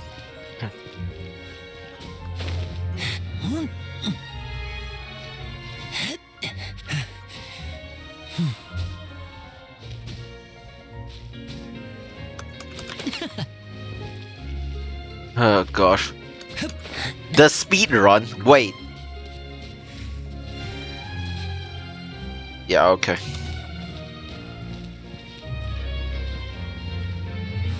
I'm just listening to a song, don't mind me. Yes. Okay, right. Huh. I didn't like that. Skip! Was I? That is such a good one. Okay, so you can do neither. Huh? If it was that urgent, someone would have come looking for you now. That both applies to the troop and to Bonnie's owner. What you're saying is, since nobody's come looking, I can just keep hanging out with Bonnie for a bit longer? Yes. Is that really okay? Tell Bonnie's. Well, Bonnie sure seems to like the idea. Okay, so it's actually a 50-50. Hey, 19. Not bad. You make a good point. We can just stick around for a while, so if anyone comes looking for you, they'll find you. Okay, well, assuming Bonnie hasn't strayed too far from where she went missing, there's a chance we might bump into her owner in either the Steambird offices or the restaurant. So, stick around here in standby mode? Yeah, that suits me. If you're going into standby mode, shall we find some cat food? Oh, good idea. Bonnie's definitely hungry. If we're getting cat food, we should get some snacks for us too, yes? May as well. We could be here a while. Well, since we are getting cat food and snack, let's find a place to chill. When I was trying to find somewhere I could space out earlier, collect my thoughts, I figured the cafe might be a good shot. You sure? Alright then. Plan of action, spend the whole day spacing out. In standby mode. Sure. God, she is 清澈, chat. She is 清澈. Oh my god. 清澈 behavior. That is funny. I like this. Yes. Speed run!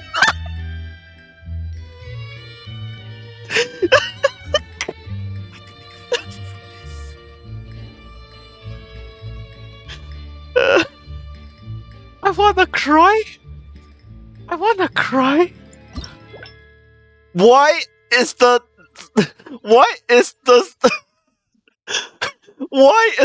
achievement called speed run? What the hell? I wanna cry. Oh god, I wanna cry. You have no idea how much I wanna cry right now. This is unbelievable. God damn it. This game is so dumb. Wait, I said that to get Starry also, but you know, Starry is more dumb, okay? But this, are you kidding me? Okay, well. Moving on. We win, chat. I'm pretty sure this ending is not exactly the best ending. And technically we didn't win if that's the case. God. Oh, people just disappeared. That's cool. I like that you have skip button here. This is lovely. Okay. I wonder how bad could it be. Alright. So I need to be less than 5. I'm saddened. God dang it. So we're looking for Bonnie's owner? There's 20 cards in total. Okay. Abandon hangout. Because I want to... Wait, sorry, what is... Oh yeah, go to the Steambirds. Right, anyways. I need to... I know I'm supposed to like... Yes. Okay, right. Because Lynette can go into standby mode. Yeah, I didn't sure. like that. Chat. I feel like I feel like we should get 5. Alright. Like, I know I can choose, but like, you know, getting a 5, there we go, this is much more satisfying, yes. Wait, Back to the drinks reception. wait, I just realized this is not satisfying for, because we just ruined Lynette's day, never mind. Anyways, I have to ask this deck of cards. There's 20 cards in total, numbered 1 to 20. So there's only a 1 in 5 chance of drawing less than a 5. I should also mention, this time the cutoff was 5, but I just set that to wherever I feel like. I mean, clearly you just don't want to go, you could just, you know, not play this game. Nope, I said it was your decision. I'm not gonna waste any more energy dragging my feet. Okay. Besides, the drinks reception is technically part of the job as an official publicity event. So if I bail on it... Look at her face. She's just, you know, she's just there. Happy to be there, yes. Anyways. I might get sued for breach of contract. Oh. That would be a huge pain in the butt. Yes. One other thing. Do you want to come with me? If you're free, I mean. I mean, sure. You have at least one friend there, yes. Mm-hmm. Thanks. No, I love her, chat. I love her. Chat, have I said she has beautiful eyes? Because she has beautiful eyes, yes. I like her. I love her, yes.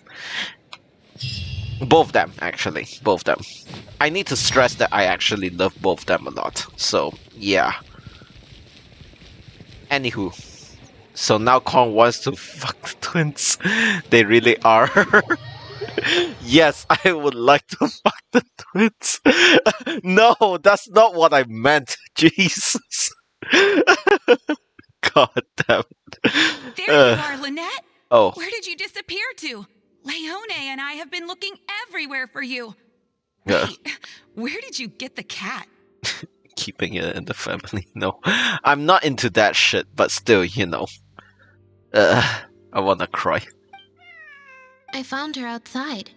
Do either of you happen to recognize her? I don't think so. Hmm. Could belong to one of the guests, I suppose. Fair enough. It was a long shot. Mm-hmm. So sorry we couldn't help you, Lynette. Don't worry. We'll ask around for you. Leone's probably just being forgetful. Okay. Maybe you could leave her with us. We'll take her to the reception desk and see if they know anything. And if not, we'll just keep looking. Sure. I would help, but I'm a little preoccupied. Sorry to dump this on you. It's no trouble at all. We're happy to help however we can. Also, if it's no trouble, I mean, could we maybe get an autograph? And maybe a photo too? Oh boy. Leone, you can't spring that on her now. Not while she's working. At least wait until the event's finished. One last thing, Lynette. Director Mary is looking for you. We'll take the cat to the front desk now. See you later. You're so popular. I'm not usually required at these kinds of events, so I don't even have an event mode. Aw. Alright, guess I'd better go see the director. God, I love her attitude, man. That is cute. She's so cute. Yes. Alright. Spectacular choreography, a masterpiece of mise-en-scène, and the performance, oh my, groundbreaking, dripping with, je ne sais quoi. My What the? congratulations on another magnificent show, sir. Okay. Yes. I, for one, was particularly captivated by the clearly allegorical narrative undertones. The Lost Puppet shines a spotlight on the impact of technological advances in our modern society, particularly as they relate to changing modes of emotional expression and the challenge of mutual intelligibility. What? Such a pioneering work, so far ahead of its time. A tour de force of avant-garde theater. I can already see the headlines of tomorrow's newspapers. They will certainly be singing your praise, Director Mariyu. But it was a group effort, of course. To convey emotions in a silent show with no facial expressions, the entire cast had to go above and beyond. Everyone truly outdid themselves. Chad, why do I feel like this conversation is just pointless? Speaking of the cast, Jillian, another strong performance from you in director Mariu's latest show, as of course we've all come to expect from your numerous successful collaborations to date. That's quite an overstatement. I've only ever played supporting roles. On that point, you stated a few months ago in an interview that you were looking to secure a leading role in your next show. What led you to the decision to stay in a supporting role this time around?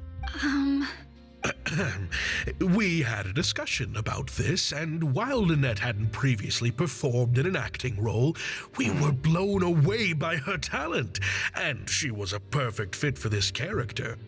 Quite simply, this was the role she was born to play. Yes. Exactly.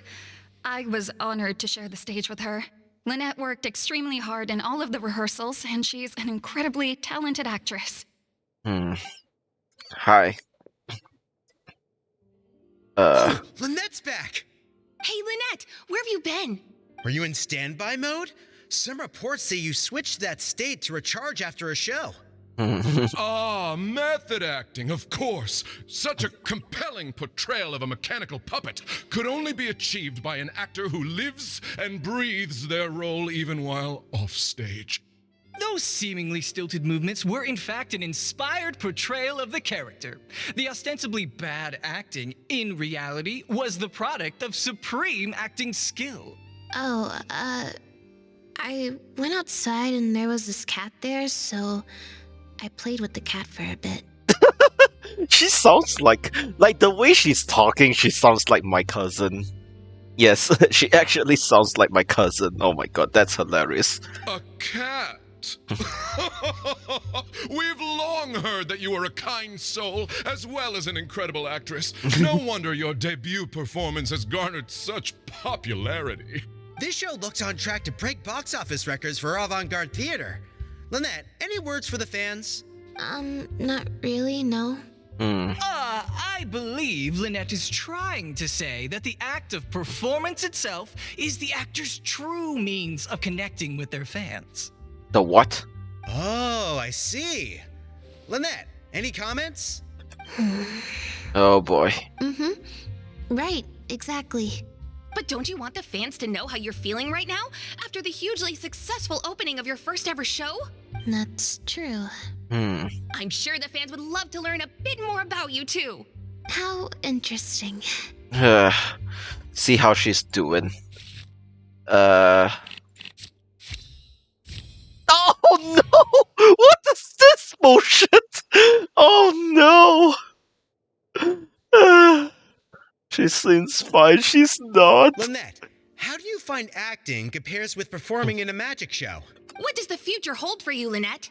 Oh boy. Chat, this is, Oh no, are you alright? Yeah, it's just... Turns out I can't cope with this stuff even in tea party mode. Aww. Lynette, I wanna hug her. She must be overwhelmed at this point. It's a power-saving mode for participating in conversation at tea parties. Aww. Normally, I can get through an entire conversation just with, Oh, that's true. And how interesting. Gosh. But at a tea party, I'm not normally subjected to a constant stream of questions. The energy consumption of that interview just now was 3 times as much as the average tea party. A big adjustment. Give it some time, I guess. I think I'd rather pray that I never have to do it again. Very Lynette thing to do, yes. Lynette, Director Mariu would like you to join the group photo to commemorate the successful opening of the show. A group photo? It's just the members of the troupe, along with Maloney and Corentin. Everyone's waiting for you. Alright then. See you in a minute. Okay. There we go. 3, 2, 1, smile. My thanks to each and every one of you here for your help in making The Lost Puppet a success. The group photo is already being printed as I speak. Okay. You can collect your copy from the first floor after the drinks reception concludes. May it serve as a reminder of this fabulous performance every time you see it. Maryu!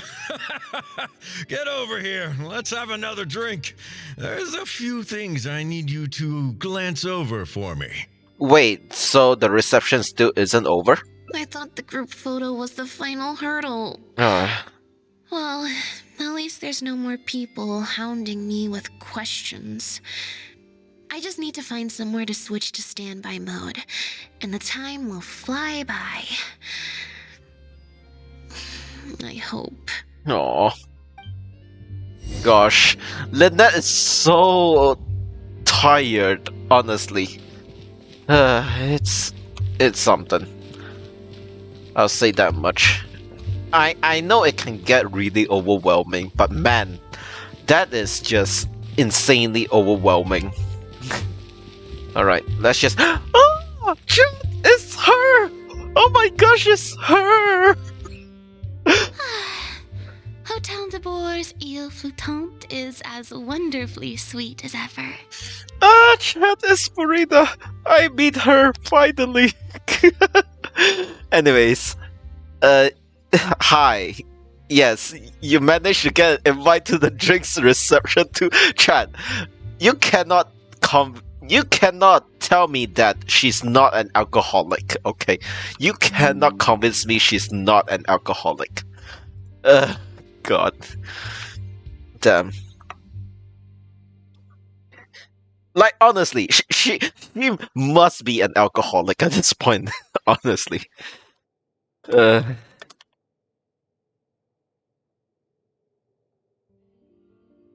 Anyways. Traveler?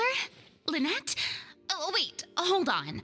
What do you mean, managed to get an invite? I'm an expert in the dramatic arts. Of course I was invited. Yeah, okay, fair. Naturally, people wanted to hear my comments on the emerging art form that is the masked mime show. So then, what do you think? Remarkable, and a very worthwhile artistic endeavor. Exploring a character with no lines or facial expressions who can only communicate how they feel through their movement. Your performance was beyond anything I could have imagined, Lynette. Clearly, this was a very suitable role for you indeed. Hey, oh, what the hell? Is something wrong? No, it's nothing. Please go on. Oh, basically, I think I'd give it a positive review overall. Just not as gushing as the crowd downstairs. Yeah, that's fair. So, you thought they were pretty over the top too? In fairness, it's normal to bring along some vocal supporters for publicity when a new show opens. But still, this was something else. Then again, I'm no specialist in avant-garde theater.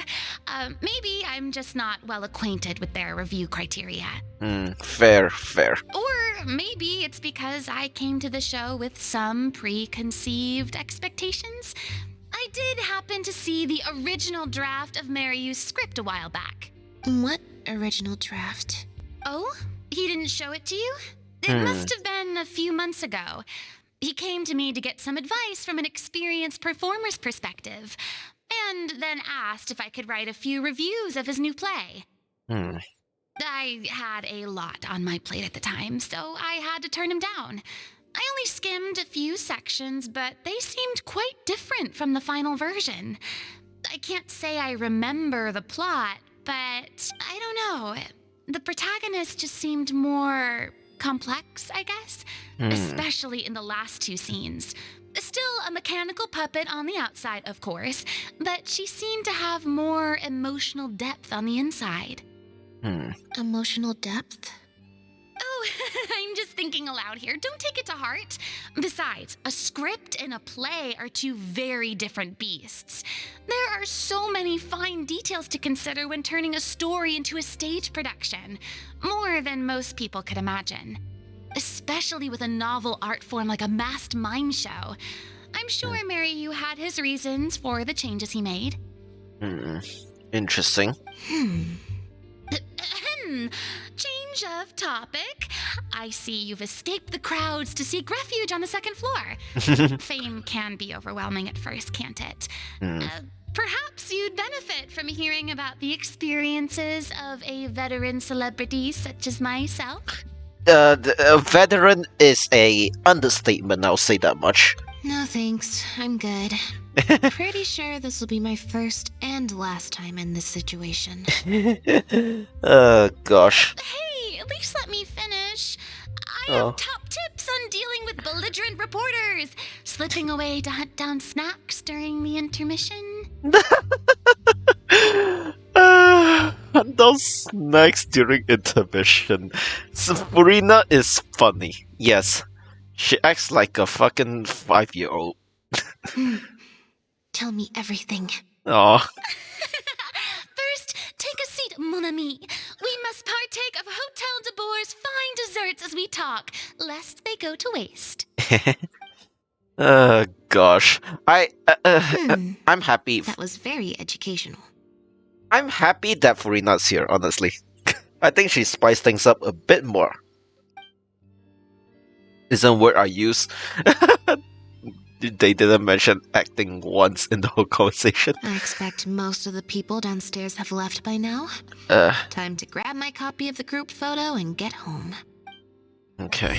Well, that's something. And she's gone.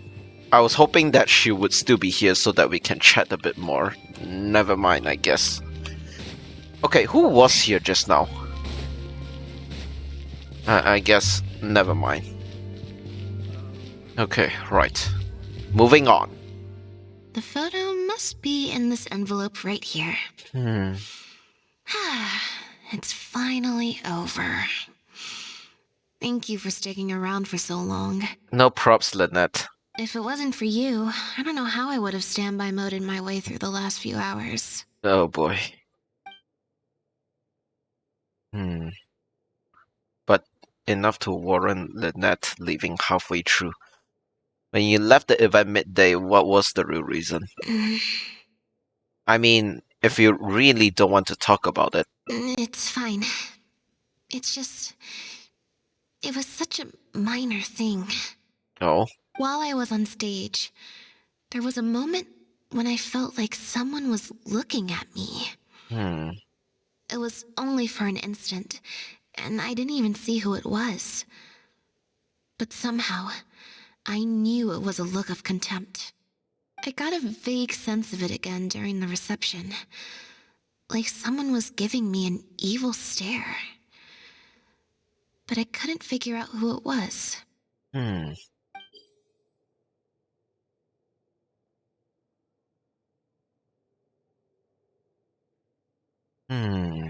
Normally, I'm used to lurking in the shadows on the stage and spying on other people. So, it was strange, feeling like I was the one being spied on this time. Could that have something to do with the original script Farina mentioned? Maybe someone jealous of you did you land a leading role in the first show? Yeah, I don't know. Or someone just took a disliking to me for no real reason. Sometimes you can like one person and dislike another for equally pointless reasons. Anyway, it was just a momentary stink eye, that's all. Nothing for you to worry about. Okay, well, if you're not worried, I'm not worried. Okay, problem solved. I'm gonna take this envelope and go home now. Alright. You...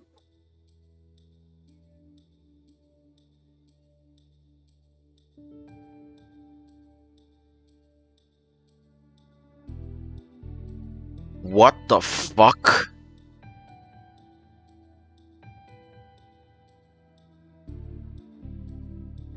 What the fuck? Holy shit, this gave me chills down my spine. What the hell? Holy shit. You have destroyed this work of art. Step down from the leading role at once. Based on the tone, I'd say threat letter is right. This is far more serious than the momentary stink eye. We need to get to the bottom of it.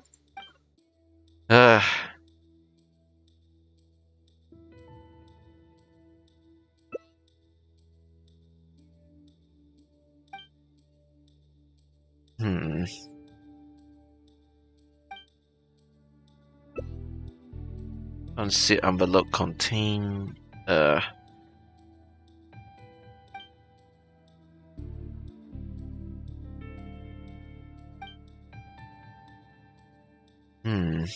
I don't think we're gonna find any more clues here. Shall we ask Mario what he makes of you destroyed this work of art? Yes, let's. Whatever destroyed means, it could have something to do with the original script that Farina mentioned. Also, I'm gonna have to ask you to stick around a while longer. At this point, yes, because this is really serious. What the fuck? Holy shit, chat. That is unbelievable. I can't believe how well the whole Lynette's debut acting role thing worked out. Even the avant-garde box office is lapping it up. Why is the audio so weird? How could I ever have doubted you? If you hadn't stuck to your guns and kept sending those invitations, this opportunity would have passed us by. See? I told you. All the time she'd refused in the past were all the more reason to keep inviting her, because it turns into a big talking point. Can you imagine if you'd gone with Jillian? You'd have been lucky to get half the ticket sales you've ended up with. True. Well, Jillian still needs to get a few more productions under her belt. Kai, can you explain what's going on? Do you have a moment, Director Mario? If it isn't the star of the show. We were just talking about you. Oh, and is that the legendary traveler with you? Yes, I was gonna say like legendary trailblazer, but I forgot this is not Stario. I'm guessing you're here to discuss the show with the director? Oh, you're a talented and hardworking actress, Lynette. It's no wonder you're getting such rave reviews. Pretty sure that's not what we're here for, but anyway.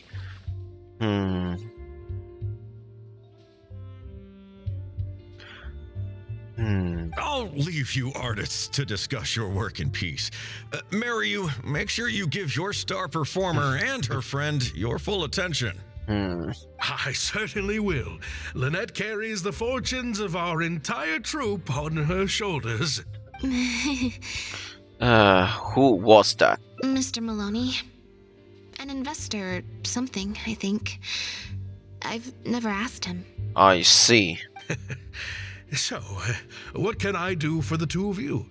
I'm afraid I'll have to dash soon as I'm meeting some friends from the newspaper. Otherwise, I'd love to stay longer. We won't be taking too much of your time. We heard that the original script for The Lost Puppet was quite different from the final show. I'm kind of curious to know what the protagonist was like in that version. Oh, well, this is a surprise. I didn't think you'd be interested in that sort of thing. It's not uncommon for scripts to undergo major changes as they're being brought to the stage. But I'm afraid there's not much to tell you in this case. The protagonist has stayed the same from the beginning to end. I'm pretty sure that's not true. A mechanical puppet with a bumbling body but a sensitive soul. A stranger in time who doesn't belong. There's no doubt about it. You are the protagonist, and the protagonist is you. The success of one is the success of the other, and that's what made this show an artistic triumph. Sorry, you've lost me. Can you put it in plain words? All right, then. Delving deep in the search of core truths is the job of an artist, after all. You shouldn't give your attention to early drafts of the script, Lynette. All it would do is sow confusion where you already have clarity. The current script is the final version because it is the best version, and your performance best brings that script to life. Why, if it weren't for you, I doubt any audience would give our show the time of day.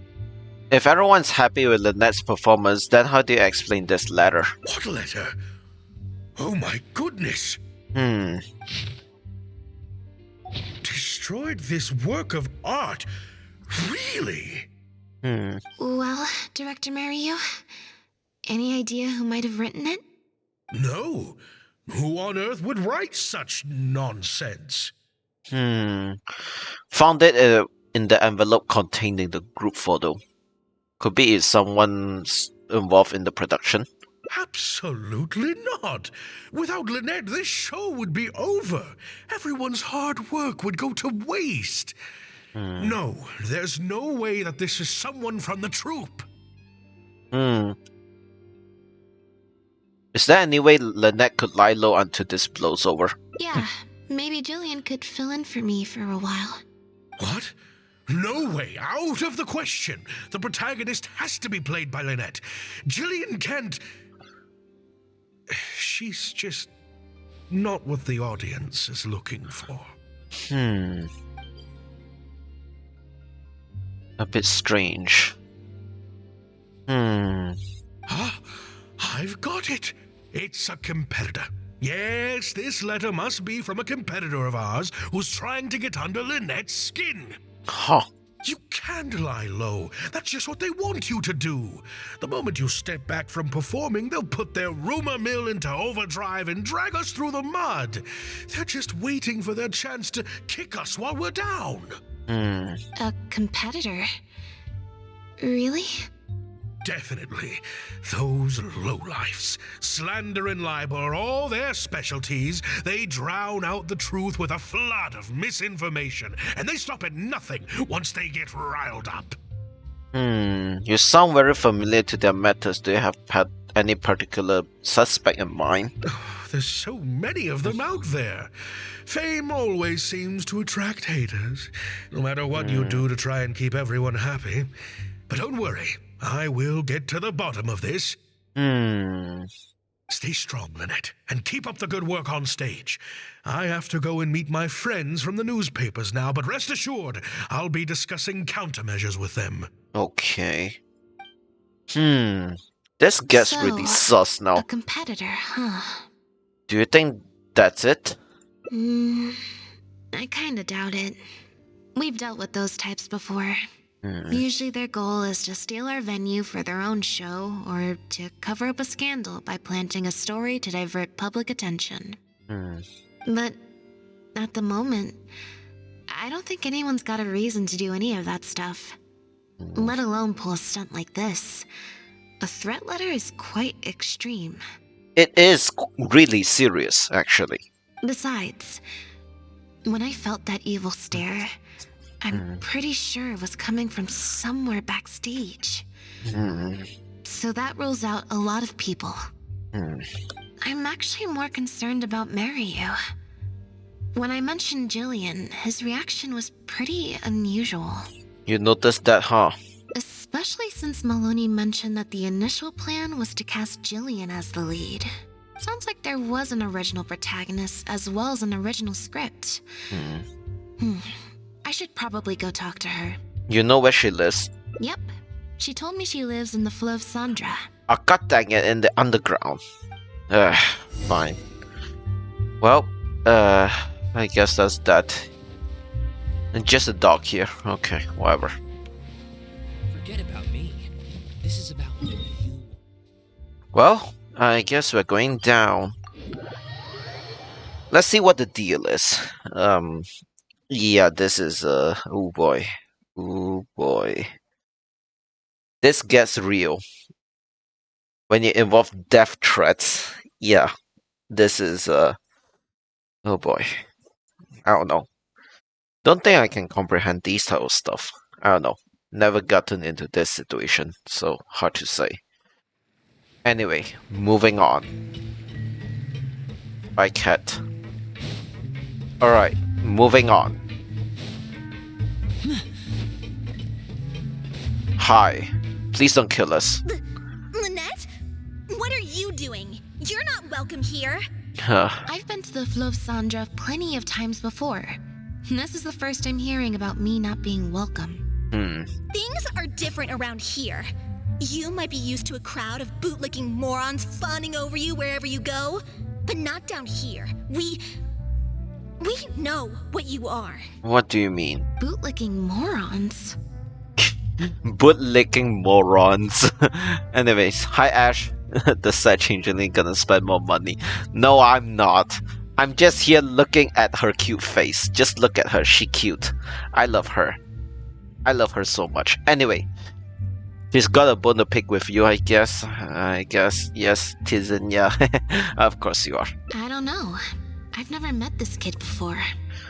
Bootlicking moron. I don't think that's a kid, okay? Gina, stop that! Go home now! Oh, what? Jillian? Huh? No, but how many times do I have to tell you? That had nothing to do with Lynette. What? If you don't leave right now, I swear I'll never invite you to one of my shows ever again. What in the world? I'm just happy yesterday was over. It was somewhat stressful. What did you do? Jillian? I... Just because Lady Farina speaks highly of you, it doesn't mean you're all that. What is going on? Okay. I'm so sorry. Gina's always been a strong-willed child. That's why I never let her visit me at work. What's going on here? Harlem Globetrotters. What does that even mean? It's okay. I have younger siblings too, so I get it. She's in her rebellious phase, huh? If you let angsty kids get you riled up, they'll drain all your energy. So don't worry. I won't let it get to me. Probably an American thing. It's a basketball team. Okay.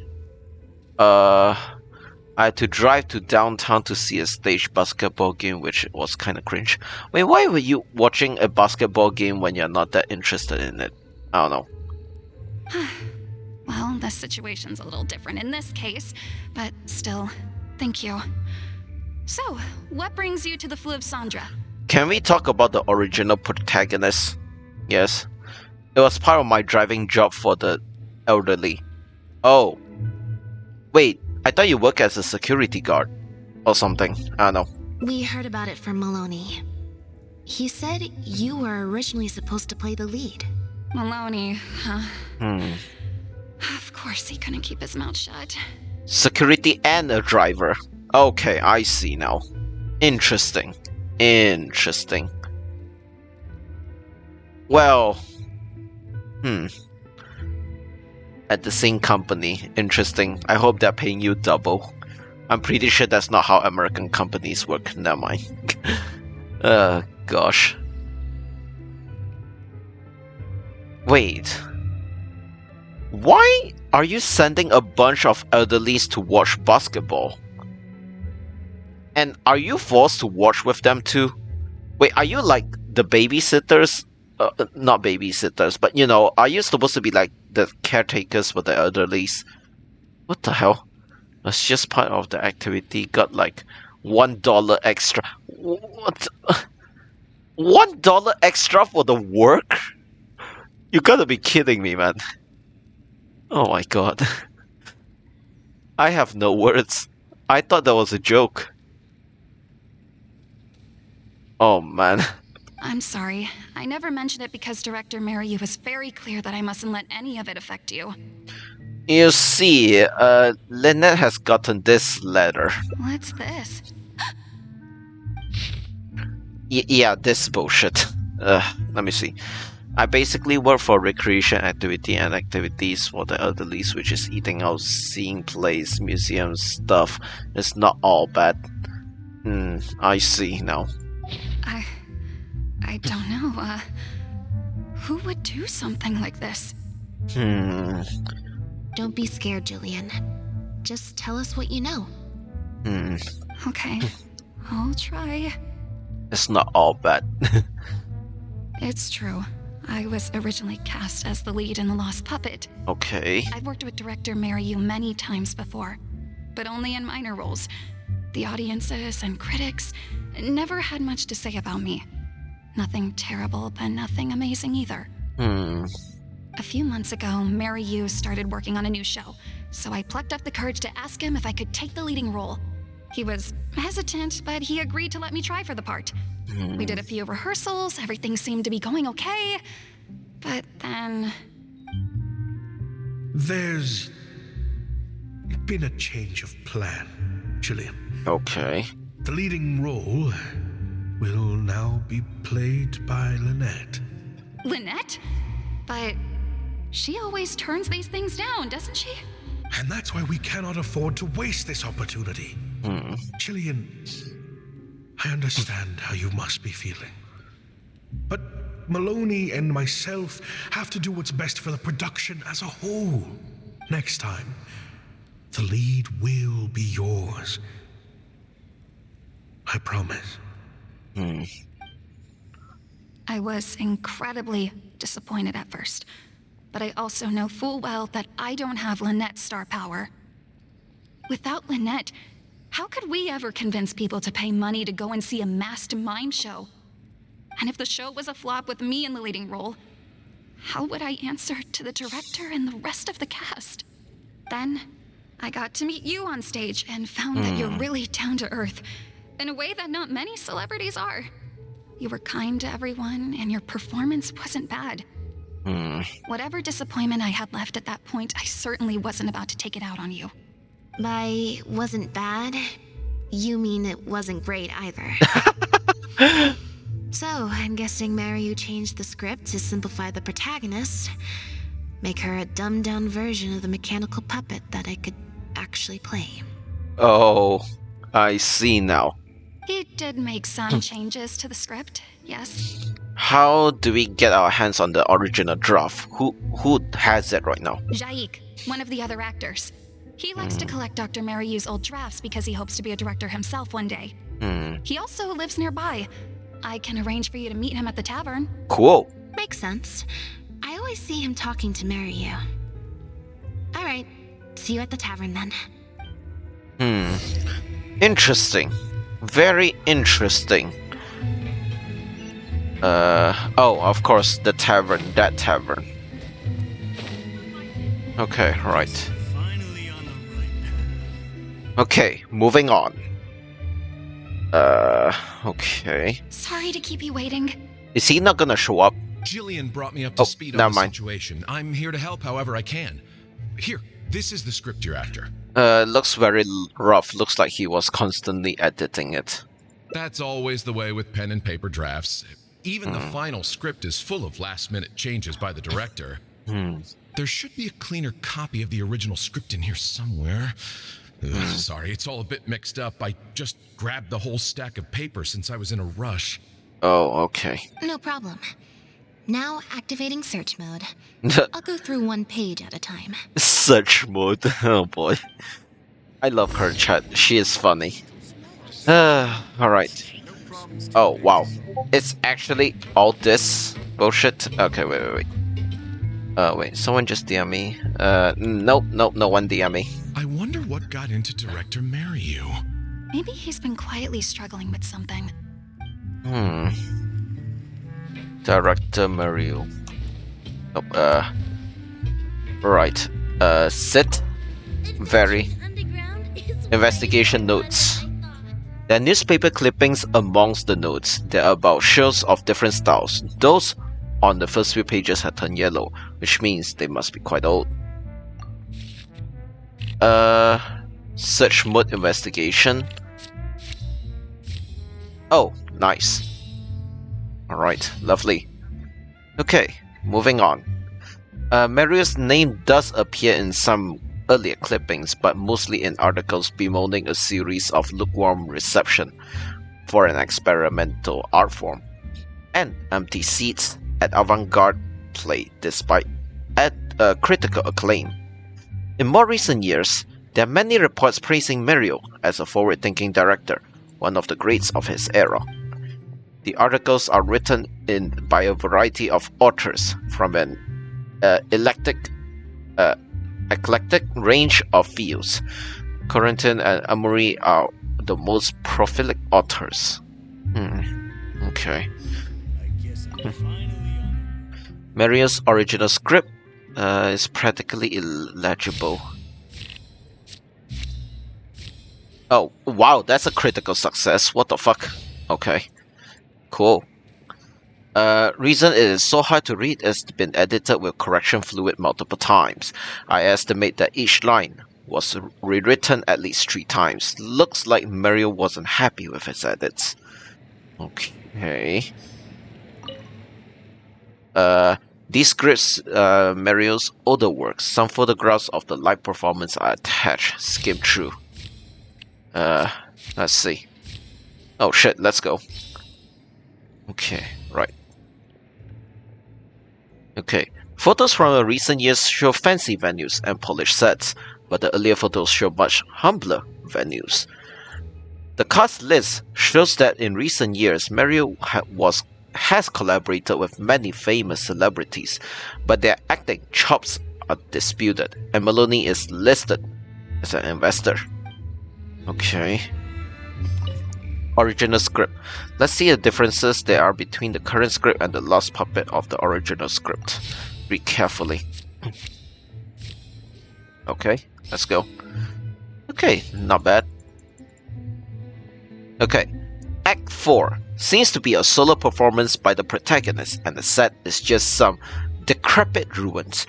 There's a note saying that this will focus on the audience attention on the solo performer. Oh, what the heck? Okay. Official script. Alright. The official script for The Lost Puppet details how the dancing puppet protagonist is rejected by humanity and then begins searching for the meaning of life. Oh no! What the hell? That's unfortunate. Gist of the story. Oh no. The protagonist returns to the ruins where she began and performs a dance in honor of her deceased companions. She dances until her joints have rusted stiff and mechanical parts are falling from her body. Yep. That's not something a novice could hope to pull off after just a few months of rehearsals.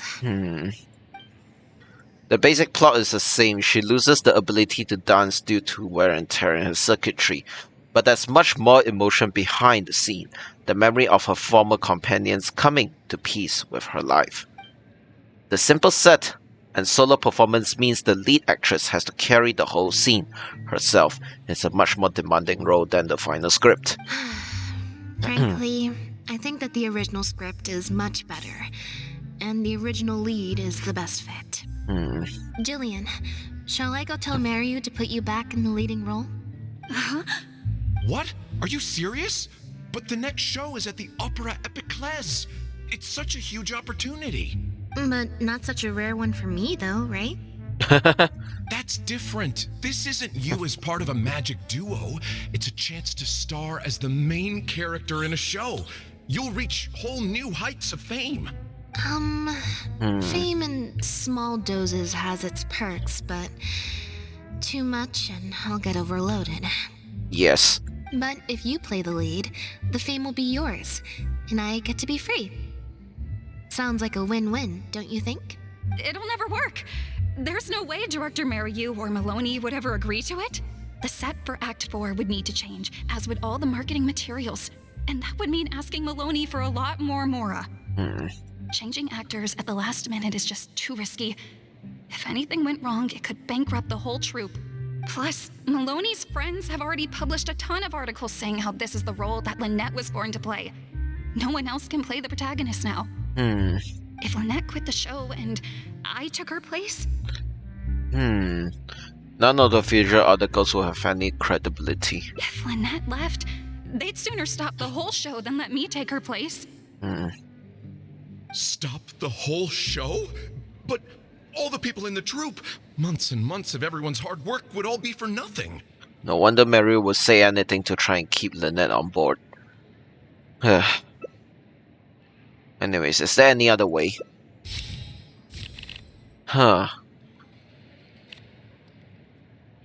Oh, so this stacks. Okay. There we go. There is another way. Okay. Judging from those documents, Mario's true intention seems to be... You do? What is it? All we need is to do this.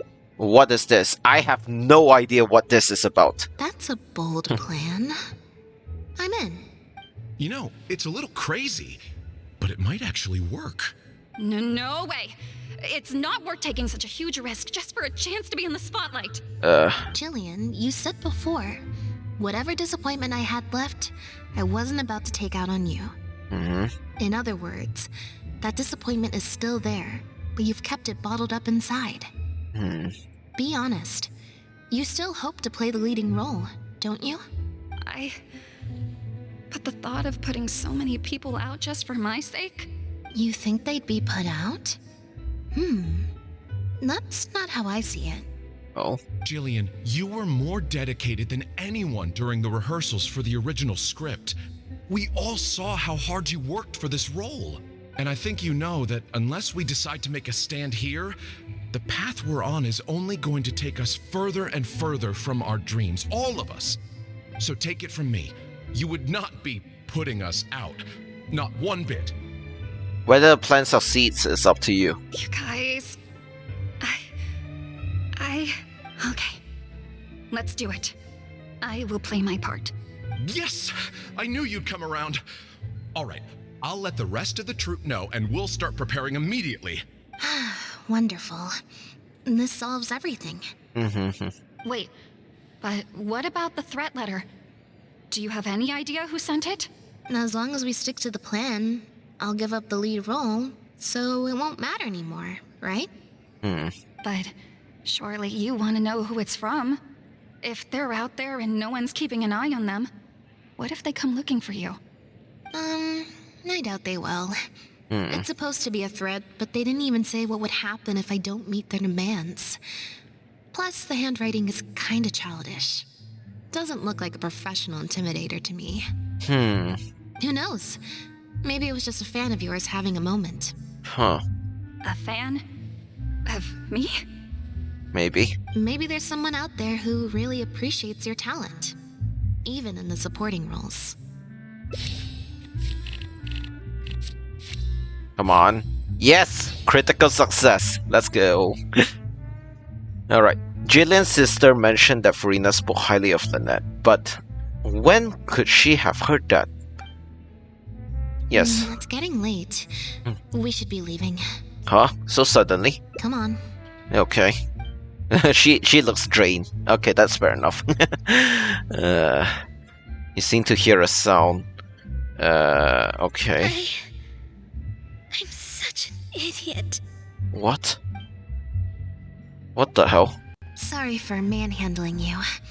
You looked like you were seconds away from figuring out who sent the letter, so I had to act fast. Was it Jillian's sister? Nothing gets past you. Okay. Well, that was easy. Just because Lady Farina speaks highly of you, it doesn't mean you're all that. I'm so sorry. Gina's always been a strong-willed child. That's why I never let her visit me at work. Farina hasn't released her official review of Lost Puppet yet, which means Gina disobeyed her sister and secretly came to watch her at work. I guess she must have snuck into the drinks reception and overheard our conversation with Farina. Yup. She idolizes Jillian, both as an older sister and an actress. And she watched as the dream role Jillian had been waiting to play for so long got snatched away from her by some amateur who's never acted before. To make matters worse, all the critics were hailing this amateur as a perfect fit for the role. And even Fontaine's former biggest star was praising her abilities. It was too much for her to take. She wrote the letter in a fit of anger. Yeah, and that pretty much sums it up. Aren't you gonna confront her about it? Like I said, getting angry at angsty teenagers is draining. Besides, True. If it was my younger brother or sister and they found out I'd been treated unfairly or had an opportunity stolen from me, they'd definitely do something far worse. I'm not surprised. I was in Jillian's position once. Back when Linny and I were starting out, before we got famous, we just had to take things a day at a time. Doing our shows, slowly trying to build up our reputation. So I can understand Gina's frustration. Still, she could definitely use some pro tips on how to write a threat letter. You can say that again. No wonder she's so hostile towards you. She must have been the one giving you the evil stare, right? No, the way she looks at me is indignant, frustrated, but not malicious. Huh. Plus, she didn't even try to hide how she felt. Yeah, fair. Whoever was giving me that evil stare was backstage. Blending into the crowd at a drinks reception is one thing, but trying to blend in backstage, where everyone's on high alert waiting to be called on stage, would be a lot more difficult. We'll find out who it is before too long. In 2 days' time, at the next show, I think it will become very clear. Yep. On that note, guess I'll see you at the Opera House. Bye for now. Alright, take care, Lynette. Huh. Well, I guess that's that. Where is the... Oh, wait. Oh, okay, right. Anyway, moving on. 1600 of the day after tomorrow. Okay, sure. Let's just go for that. Okay. Man, this is a long story quest. I mean, not story quest, hangout quest. Like, it's really long. I did not expect that. I'm gonna be real with you guys, chat. Like, I think this itself is longer than Chiori's story quest from yesterday. Just so you know. Okay, right.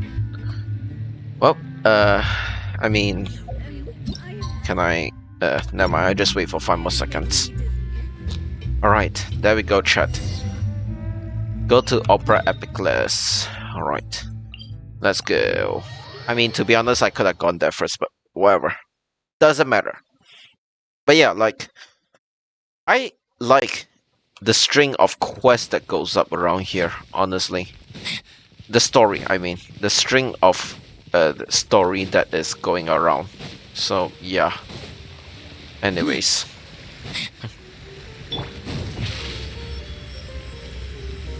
Step on us.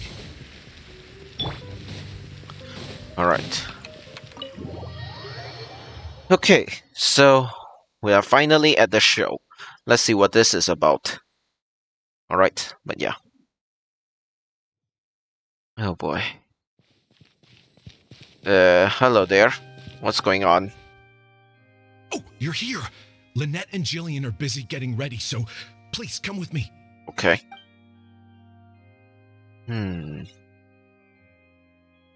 Act 1, in the ruins. That puppet in the middle, is that Lynette? She's so pretty. It's starting. Keep your voice down. Okay. The protagonist, a dancer, has been abandoned in some ruins. She suspects it's because of a health condition with her leg, which has affected her ability to dance. But then, she finds the other abandoned puppets who looks just like her. Only then does she realize her illness is just a mechanical breakdown, and she's just a dancing puppet. Wow, I thought it would be hard to follow, but in the end it was actually very clear. Even though her face was expressionless and she didn't speak the whole time, I felt like I could really understand how the protagonist was feeling. Act 2. The journey. Some mechanical puppets believe in the myth. At the end of the world, there is a god of puppets who can turn puppets into human beings. And so, the protagonist and her companion begin their quest. But the myth is a lie, spread by someone with nothing but contempt for puppet kind. At the end of their journey, they are kidnapped, dismantled, and melted down, and abused. The protagonist help her companions escape, but in the process became trapped under rubble of a crumbling building. She closes her eyes and enters into deep sleep. Director Mariu really is a master of his craft. And so is the actress in the lead role. I have a friend who saw the show on the opening day. They thought the critics overstated how good it was, but I gotta say, the protagonist is incredible. Okay, cool. I can't believe it's only been a few days since the last show. Lynette's improved so much. Just wow! I'm speechless. Words simply cannot do justice to the sheer excellence we witnessed from Lynette on stage today. Your penchant for the hyperbolic strikes again, Amory. Clearly, you weren't at a loss for words when you were writing your article. I saw you hand it to the journalist. Trying to get your critique into the papers the moment the show is over, are you? Well, you know how it is. The early critics get all the readers. Wouldn't you agree, Mariu? What's the matter? Cat got your tongue? The first half was a huge success. Even I could tell the acting was top tier. 3 of a minute watches, I don't know. No, he is not gonna join. Oh boy. My apologies, Mr. Maloney. Please excuse me for a second. I need to have a little talk with my actors. Okay. Oh, very well.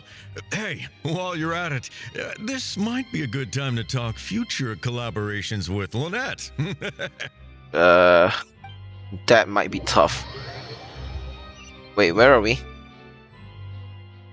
Are you guys sure this is gonna work?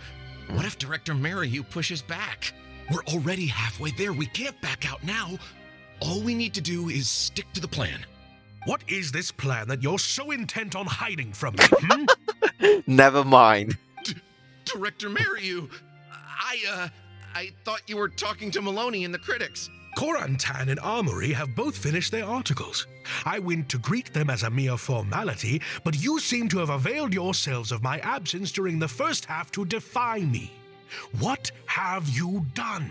None of your concern? Question mark? Was that really Lynette playing the lead role? Damn.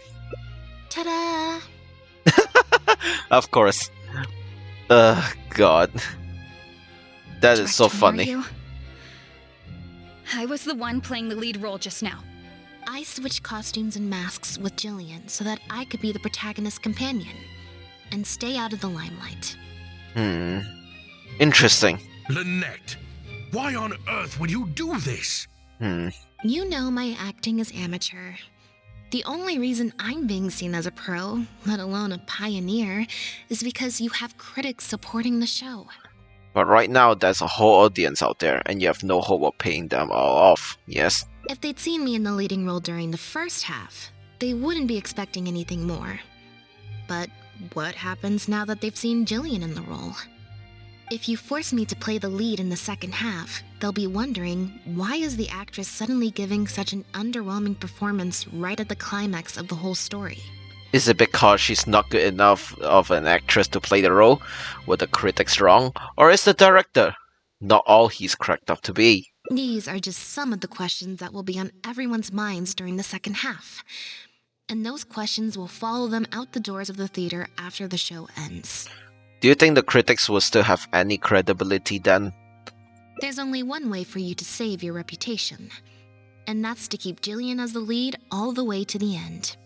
Absolutely not. I'd sooner announce that we're having technical difficulties and need to stop the show. Really? If I keep Jillian as the lead for the second half, what do you think will happen in the curtain call when she takes her mask off? Everyone will see that we've changed actors. What will your fans think? They're only here because of you. And what about all the critics who support you? If we get on the wrong side of them, it'll be the death of the whole show. Oh boy. There'd be tickets to refund, fines to pay for breach of contract. The whole troupe's hard work would go down the drain.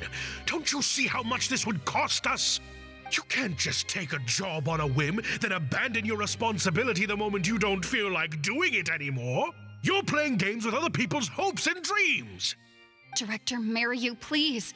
You're not being fair to Lynette. Actually, Jillian, he's half right. I did kind of take this on a whim. But my responsibility here is making sure you get back the role that belongs to you. And Oh, I what the guess fuck? part of that responsibility lies with What me, the fuck? considering I badgered you into accepting the job. What the fuck? Why is he here? God, he just appeared out of nowhere. What the fuck? Okay, look, Chad. I know he appears in this, at least he appears in one part of this hangout, but like, I did not expect him to appear twice in a single hangout. Oh my god, man. In 2 different branches. What the hell, man?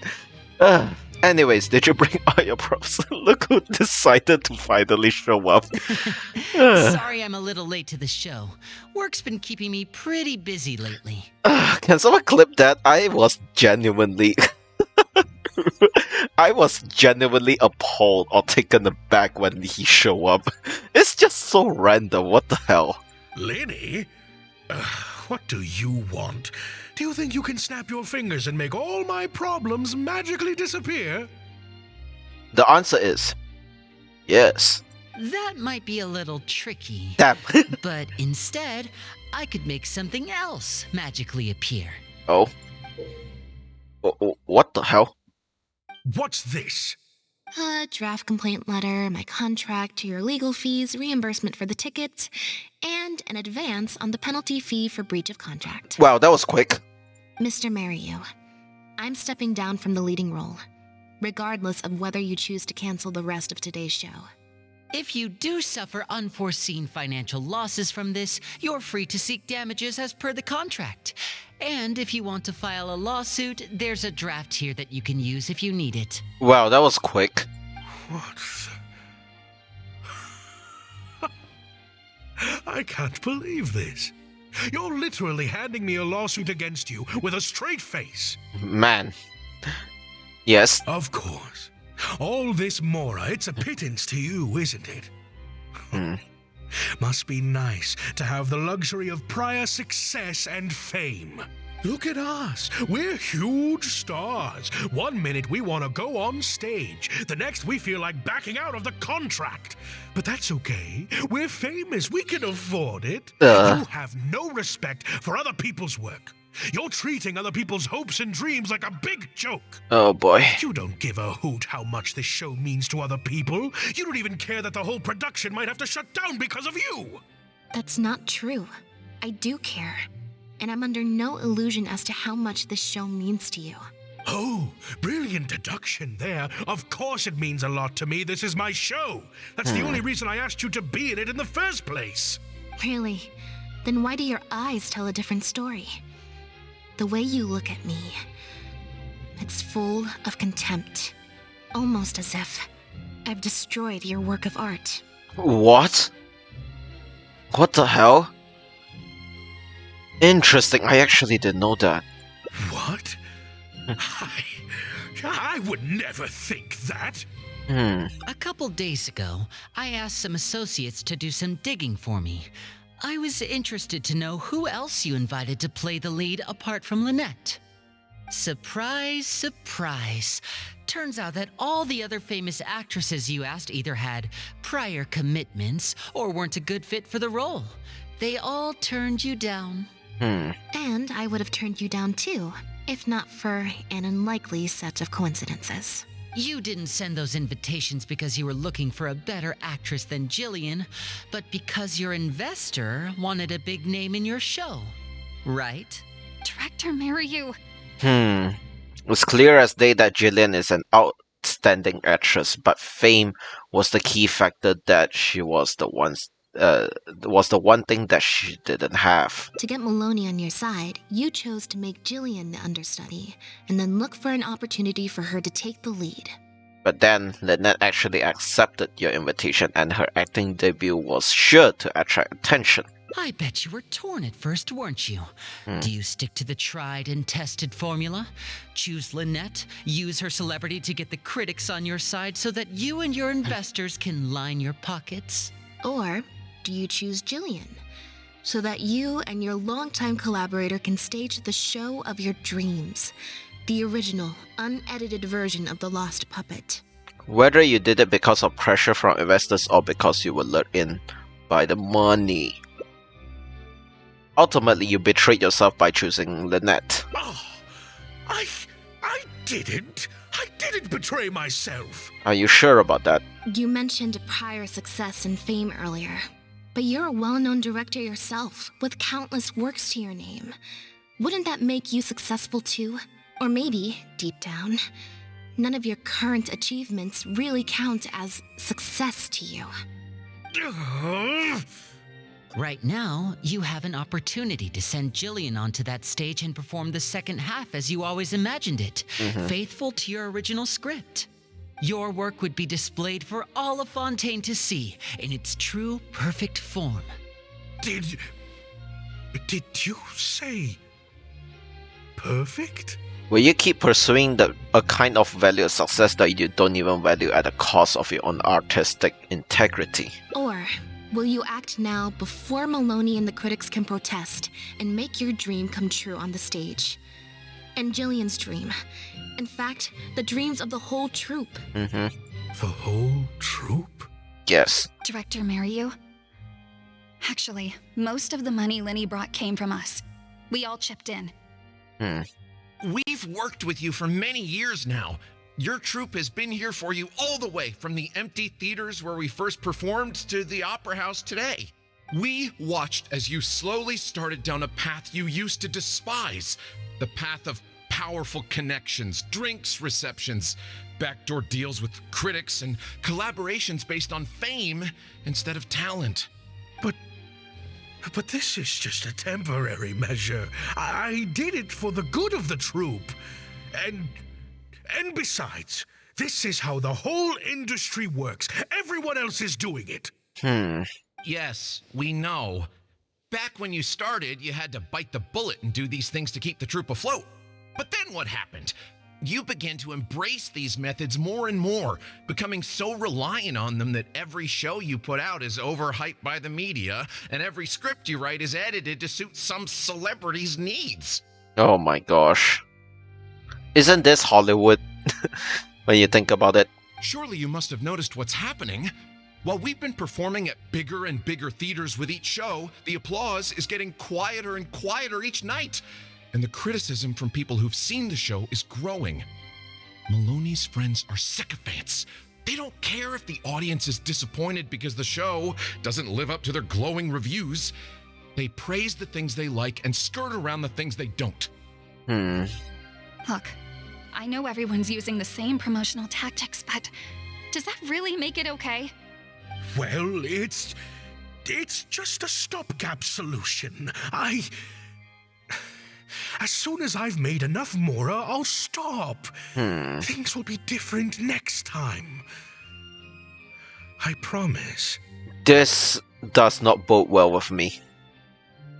Yeah. Next time, huh? Yeah. Next time, you won't use your connections. Next time, you won't pay off the critics. Next time, you'll let Jillian play the lead. Unfortunately, it doesn't work like that. If you make some money once, you'll want to do it again. Yep. Then again. Yes. Slowly but surely, you turn your back on your dreams. Yep. I won't turn my back on my dreams any longer, Director Mariyu. Never again. Me neither. Alright, it's time to live your dreams. Oh my god, this is super easy, isn't it? I mean, it could... Okay, I thought that was a critical failure. I think the only way I could have failed is if I get a 1. Oh my god, imagine how bad would that be. I had dreams too. Once.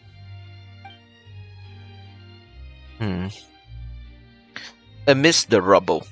Alright. An unknown period of time elapsed before a group of mechanical puppets finally cleared the rubble, freed the protagonist, and reactivated her. They told her, "You have been buried here for thousands of years. The mechanical puppets now rule the world.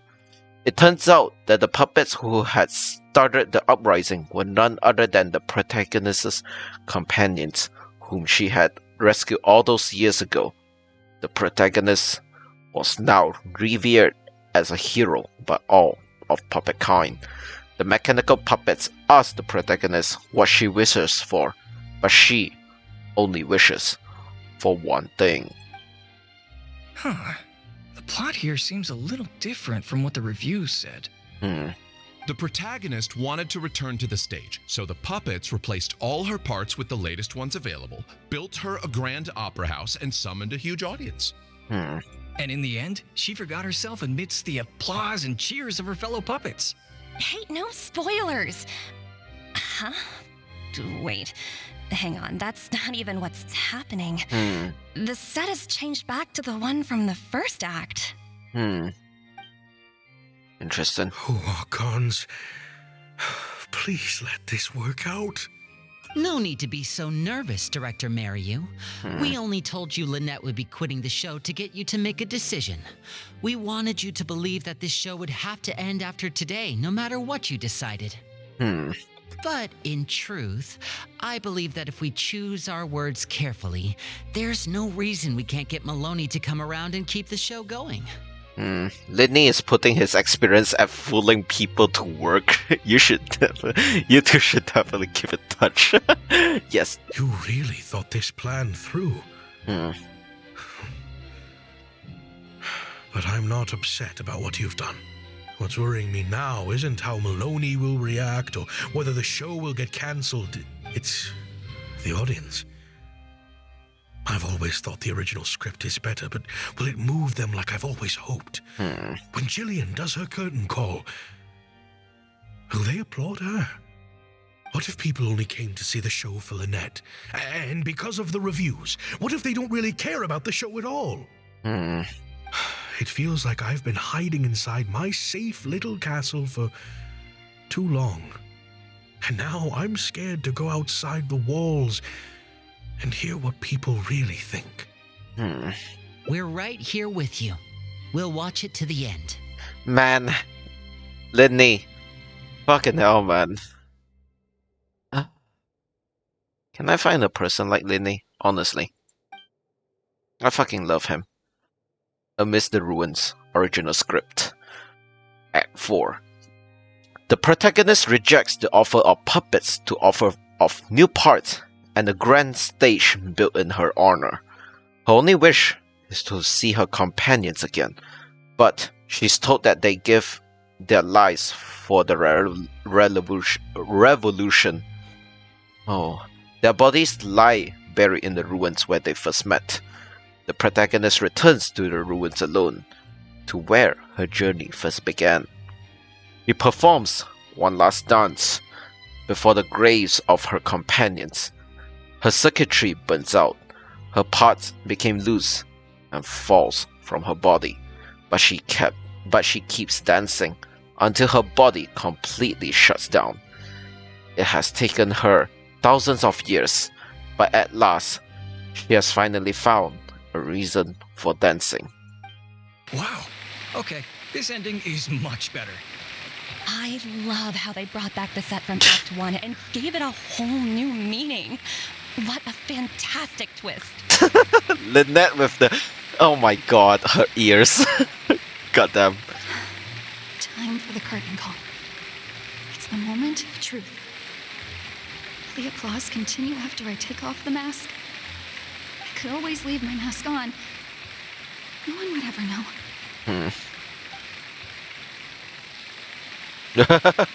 Oh boy. Oh, Furina. Yay! Oh, she happy. Okay. What the heck? I have no words. And Furina's just there, you know. Lovely.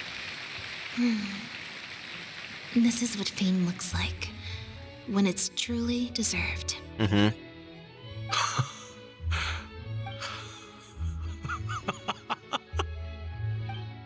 Oh boy. Jillian, you were amazing! Syra was tearing up when you did your final solo dance. Well, so are you. Really? I was so nervous.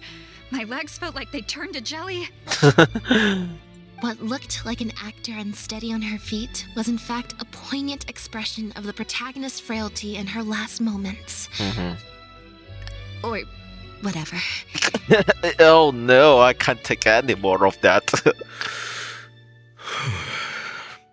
The song choice is good. I'm surprised this song is being used here. Because it is the correct song to be used. Legit. That is so good. What the hell? Hey, Mario! What the heck was that? Why wasn't Lynette playing the lead? Our articles are already going to press. You better have a good explanation for this.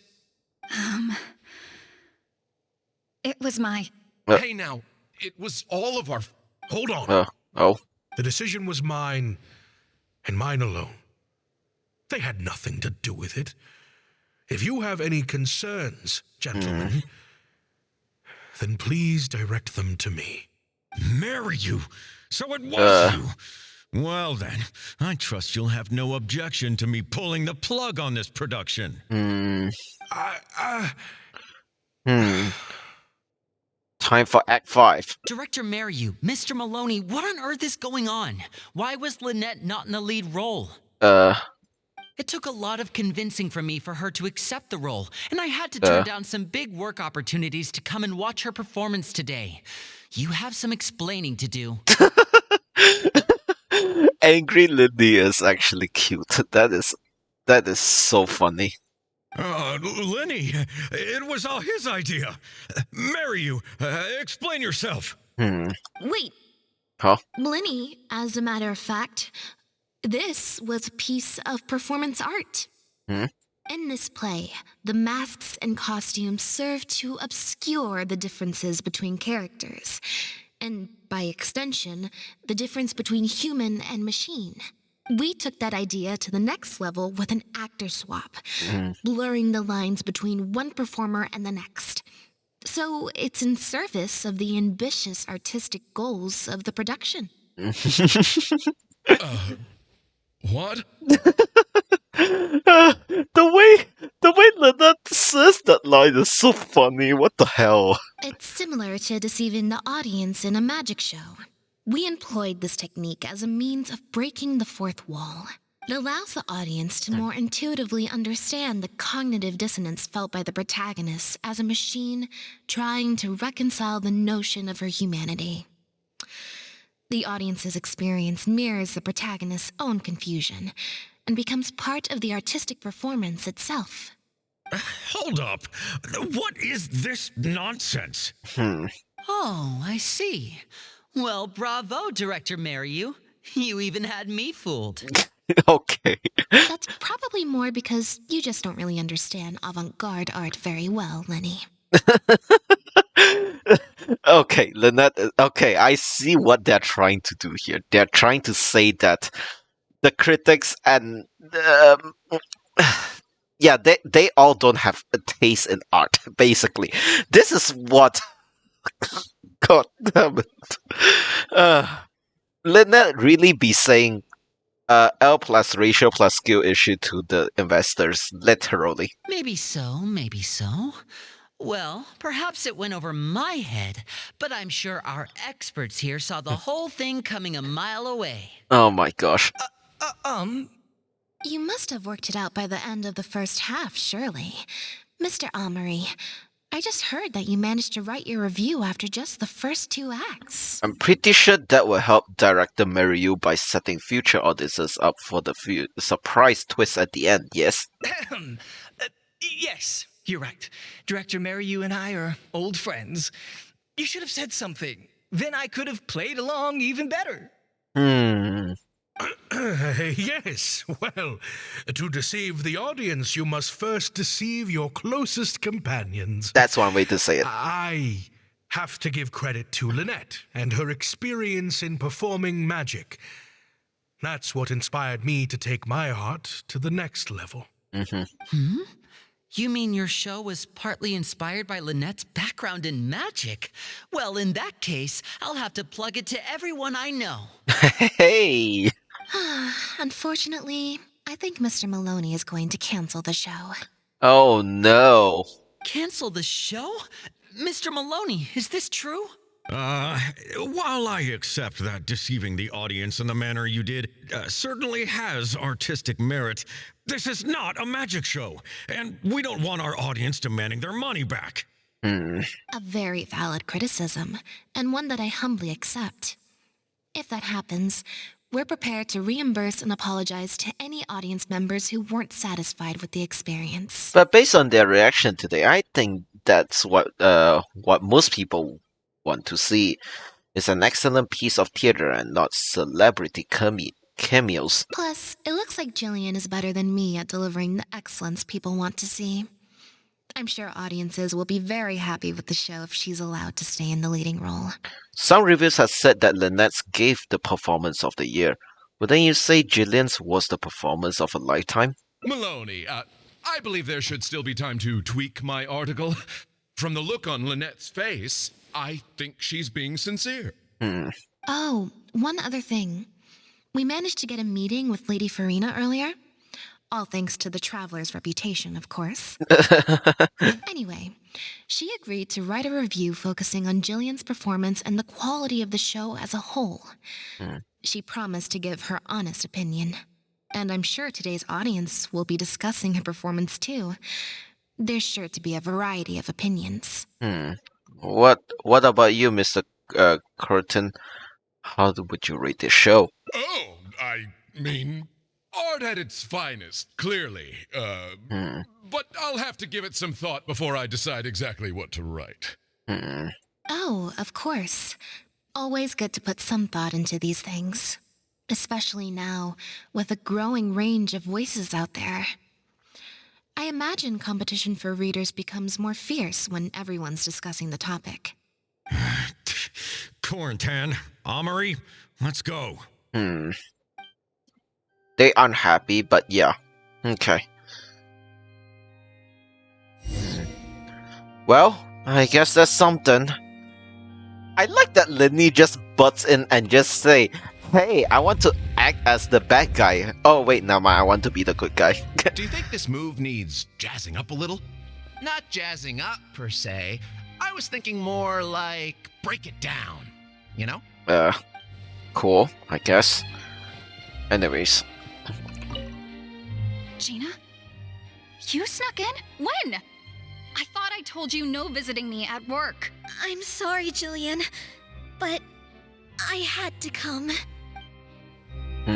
Okay. Okay. Anyways, Lynette. Thank you both so much. Without the two of you, who knows how much further down that cynical path I would have gone. I always told myself that once I'd made enough Mora, I'd get back to doing what I loved. But somewhere along the way, I started to lose sight of what that was. Mora...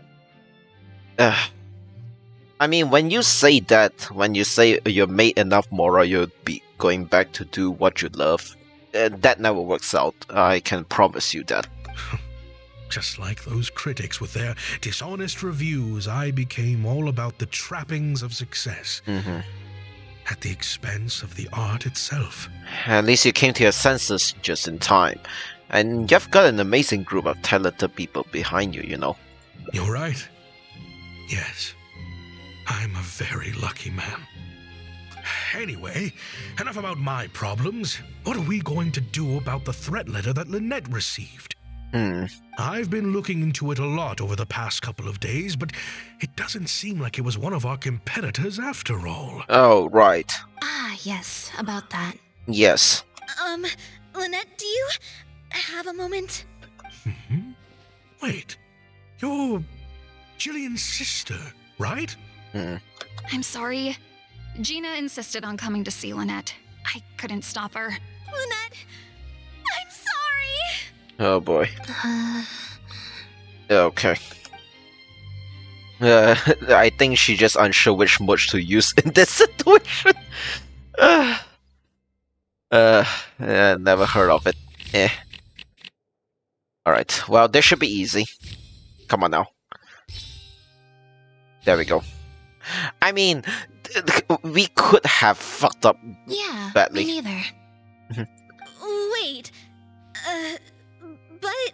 Oh, do you mean when we ran into you at the Flow of Sandra? And you said some mean things to me? As I recall, you were only trying to look out for your sister. It was just a few words spoken in anger. Don't worry. Whatever it was you said, I've already forgotten. Oh. I see. Well, it sounds like Gina knows what she did was wrong. Owning up to your mistakes and committing to do better in the future is what counts. I understand that feeling of wanting to stand up for your family when they're being mistreated. Really, I do. But next time, maybe consider a different tactic? Something you can pull off more effectively, and without arousing suspicion. Okay, stop giving her ideas. What the heck, man? Got it. Thank you, Lynette. Why do I feel like I'm missing something here? Hey, here you are. I was wondering where you'd all run off to. Great! Everyone's in one place. That makes this so much easier. So, what's going on? What do you think? It's group photo time. We have to commemorate the debut of the Lost Puppet Director's Edition. Okay. Okay, everyone, we all have pretty awkward smiles on our faces in the photo from Hotel de Boer, so this time, no forced smiles allowed. Okay. Oh, am I really not allowed to force a smile? Is smiling tough for you? I'll try, I suppose. I think I can manage. Lynette, Traveler, come on! You two should be right in the middle. But I'm not even in the show. What the hell? 3, 2, 1, smile! Okay. And there we go. Ah, look at her, she smile. Ah. Gosh. My line of sight was a bit off. It's fine as long as your smile is genuine. Aw. Gosh. That is interesting. Wait. What? Wait. Huh? There's an... Okay, there's an ending for that. Interesting. Actually, wait. Show memory. Your story has come to an end for now. Truth remains submerged in darkness, in the dark undercurrents, yet hope already lies beyond the cage. I think that's the saddest ending of the bunch. Doing nothing is the happiest thing. Yeah. Yeah, this is the saddest ending. I think, like, this is an interesting ending. I like that. Alright, so what is this about? Okay, right. Thank you both so... Okay, what am I supposed to do here? Am I supposed to wait and see how things play out?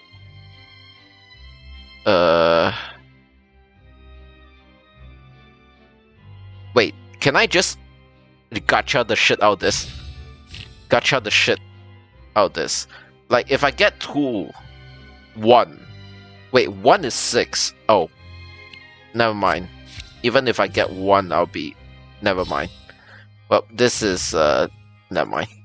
Yeah, me neither. Okay, wait. Okay, right. Oh, wait, whoops. Right. Try again. Gosh, I love Lynette so much. She's so cute. Okay, right, there we go. Okay, let's see how this turns out. That letter? I was the one who wrote it. What? Gina? So it was you? Director, it's time for... Oh, okay. Weird energy here. Never mind. I think we came at a bad time. Lynette, Gina must have been worried sick about me. I'm sure even she wouldn't do something so stupid if she was in her right mind. I'm so sorry. I promise I'll make it up to you somehow.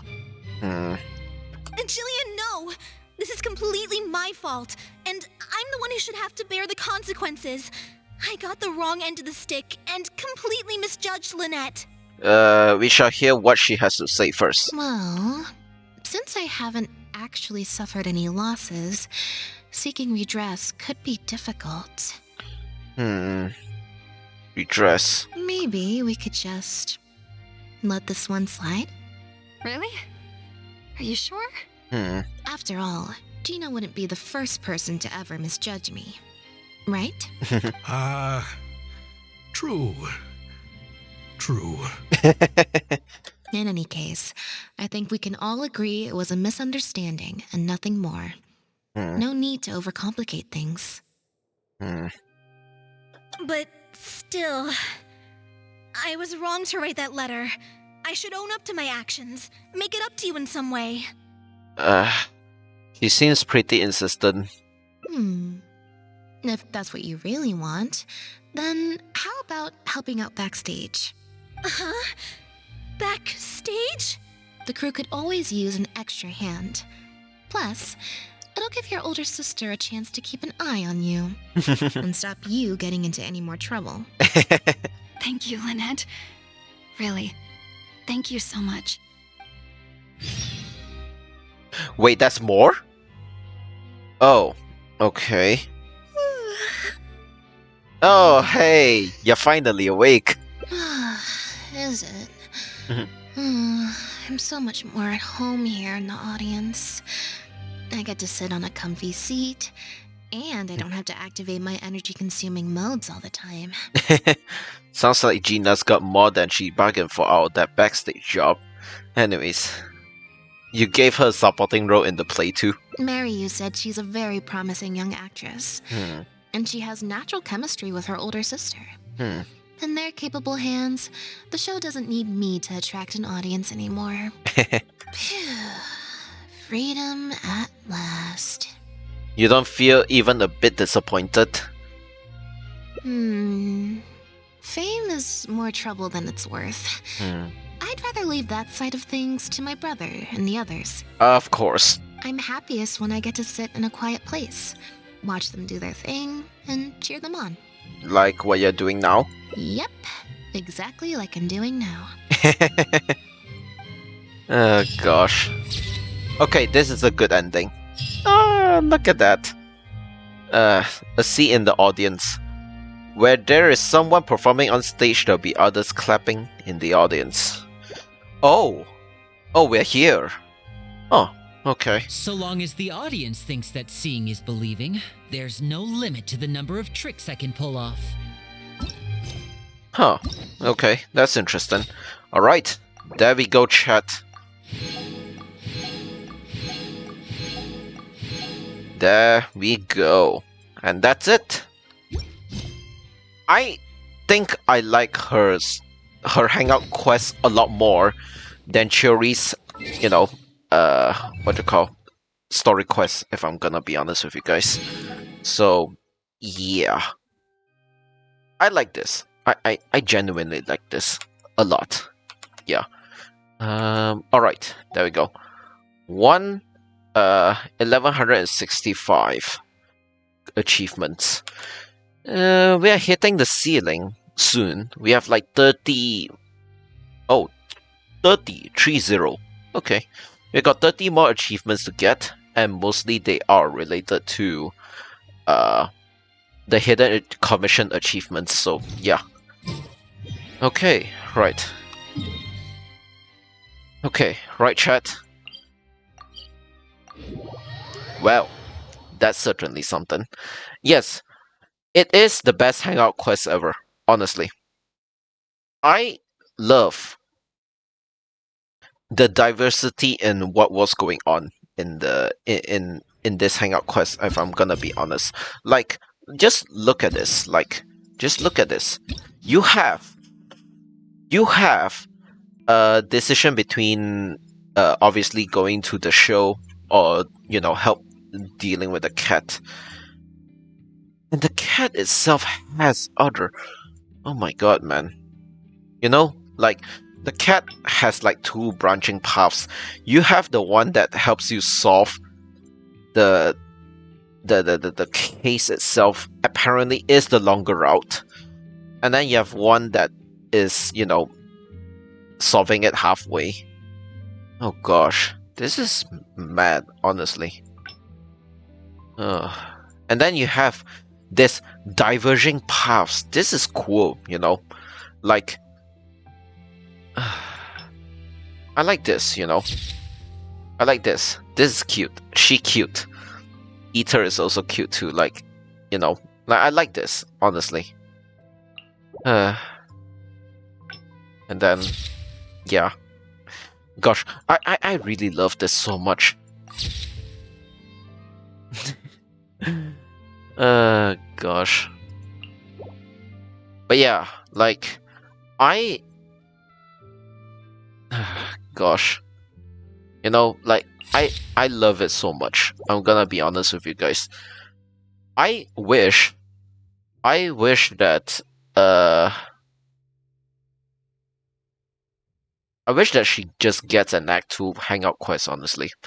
But I'm pretty sure it's very unlikely considering that, you know, the only character that has gotten a Hangout for Act 2 is Noelle. So, you know, yeah, best leave that as is.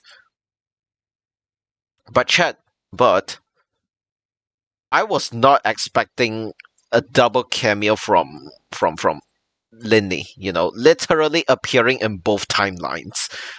This one doesn't count because it's literally a speedrun, but like, you know, literally appearing in both timelines. What the fuck, man? Like he appears in like these missions here.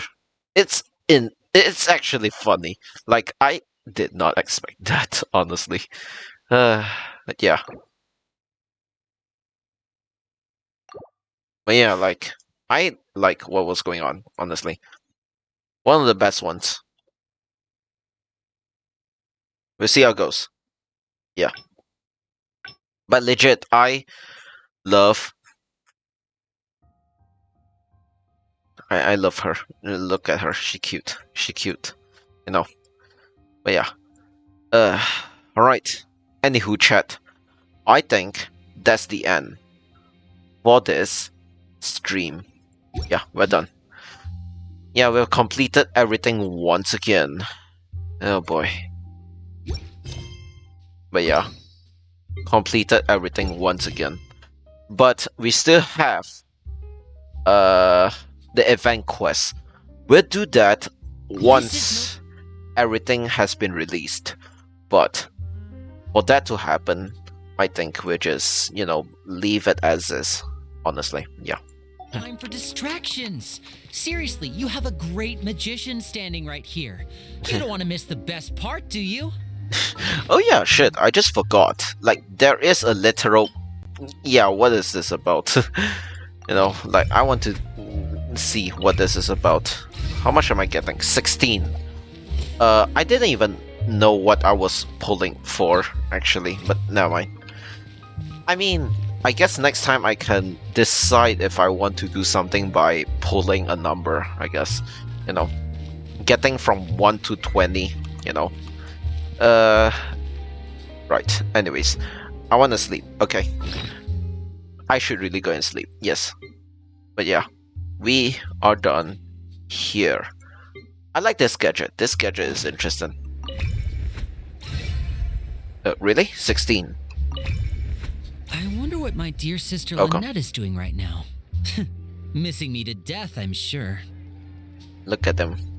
He cute. She also cute. Yes. Look at her. Look at her. Alright, anyways, chat. Yeah, we're done. I might do artifact grinding. I mean, I'll do it off stream. I can't be bothered to do it on stream. Honestly, not anymore. But yeah.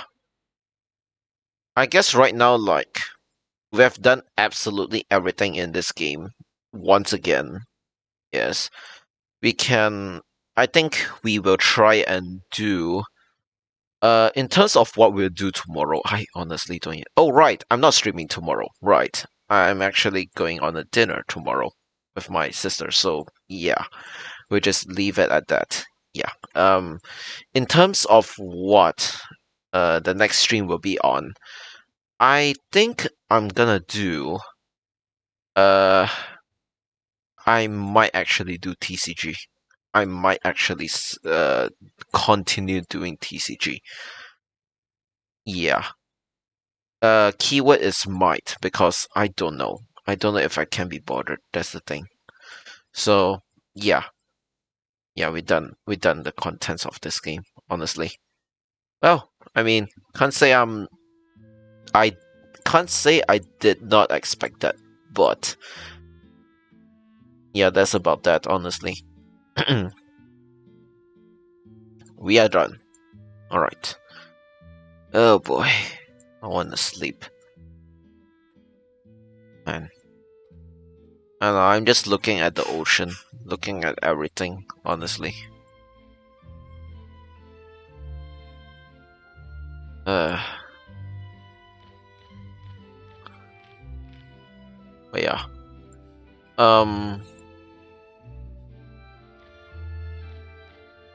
I don't even know anymore. I'm just listening to music at this point because I don't know. I just feel like it, honestly. Okay, right. So we have completed about everything.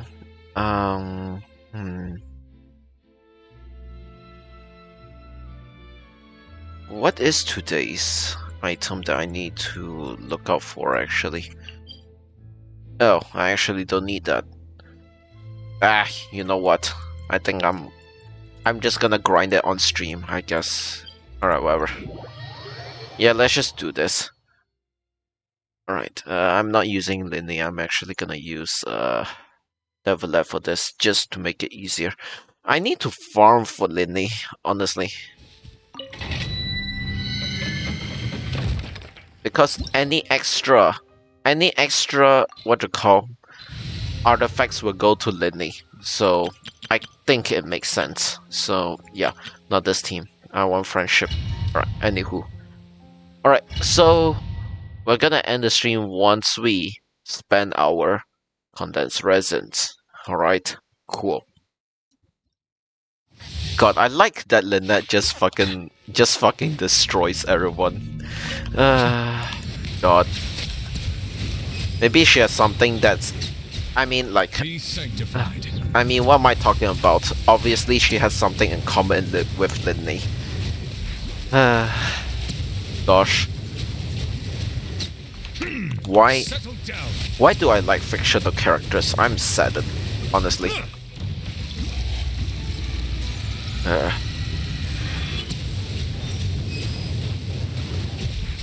Silence.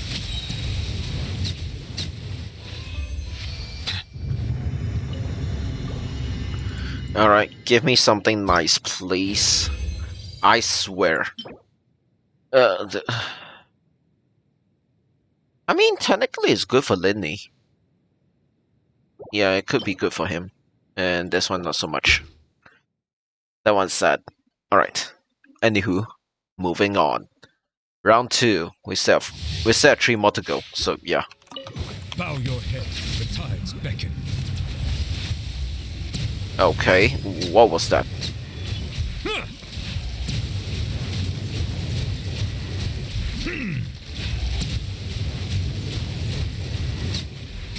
Settle down.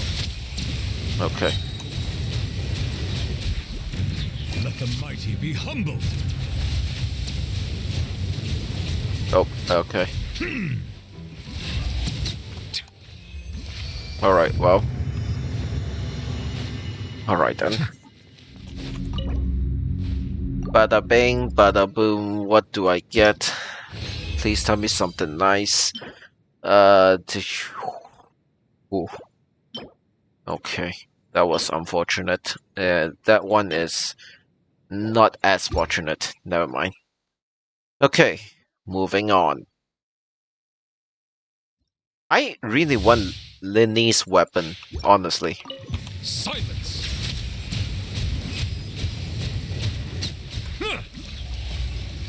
Okay.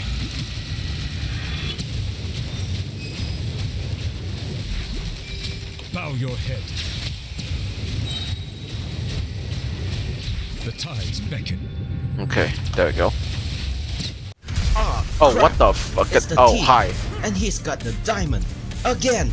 Get him. Hi, my audio's broken. Fuck. Okay, well, whatever. I'm about to end my stream anyway. Anyways, how you doing? Why did it do that? Is the audio really that broken? Yes, I think I legitimately think that my audio got fucked. Oh, okay, now it's back. Okay, now it's not broken. M-word. Oh crap, it's the thief. Hi, how you doing? I'm just grinding. Yes. M-word, fuck you. I wanna sleep. God damn it. It never sounded broken. Wait, you're telling me that there is no change? Is there no change in volume just now? Is there no change in volume in the audio just now? When I fix it, I mean. What? Okay, that's interesting. Let the mighty be humble. How's that possible? I guess my audio driver's that broken that it really doesn't matter. What in the fucking bullshit? Okay, well.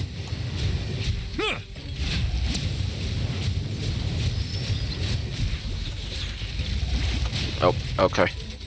Get the fuck out of here. Alright, there you go. The tides beckon. Alright, anyways. Yeah, we'll spend our resins and then we'll end the stream. Yeah. Okay, right. Okay, what we get for this final round? Balls. Yeah, balls. Exactly what I expected. God damn it. Well, that's the end of that. I mean, I got one good artifact for Linny, but that's just about it, honestly. Alright, whatever. Okay, so... Wait, your audio does sound weird. What? Wait. How weird is it? Oh, did you re-watch that section? Sounds like the game sounds are coming from behind. No, like right now? Right now. I watch live. Oh, I thought you rewind. Okay, never mind. Right, I need to give Linny something. Alright. No, not that. Actually, what is the recommended? No, okay, well, never mind. Man, this sucks. Wait, actually, I think the crit rate is too much, isn't it? Wait. Why this one?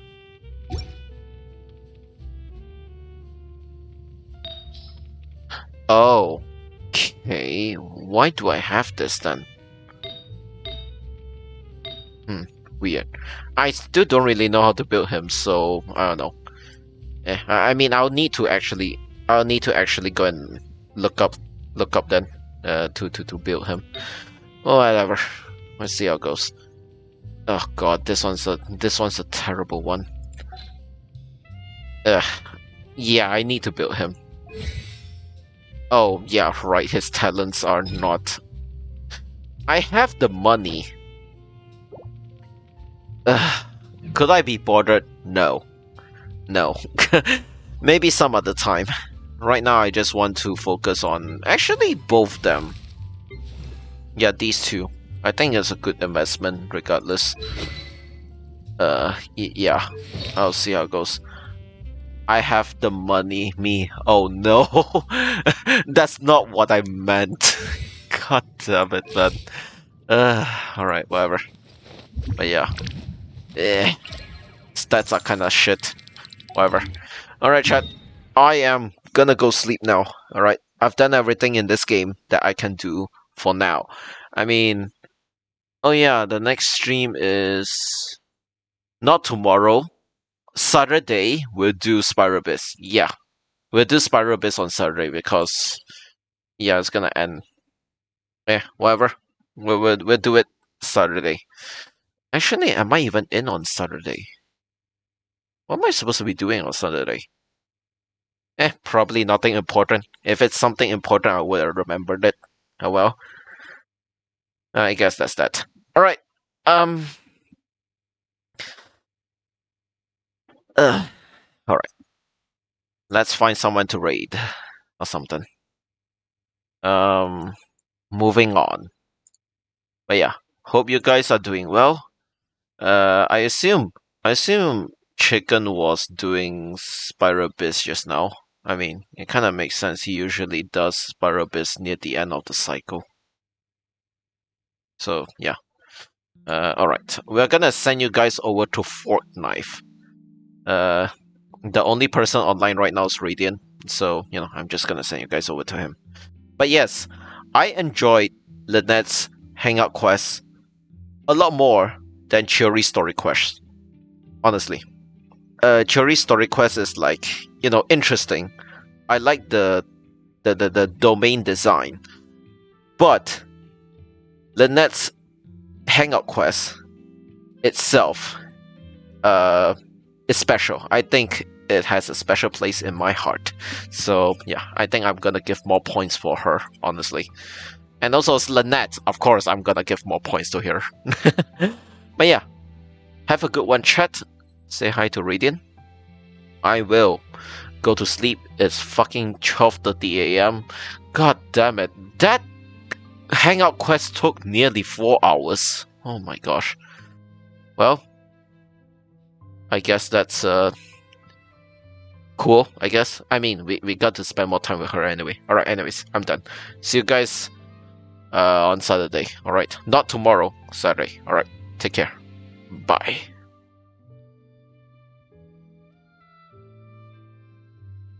Okay.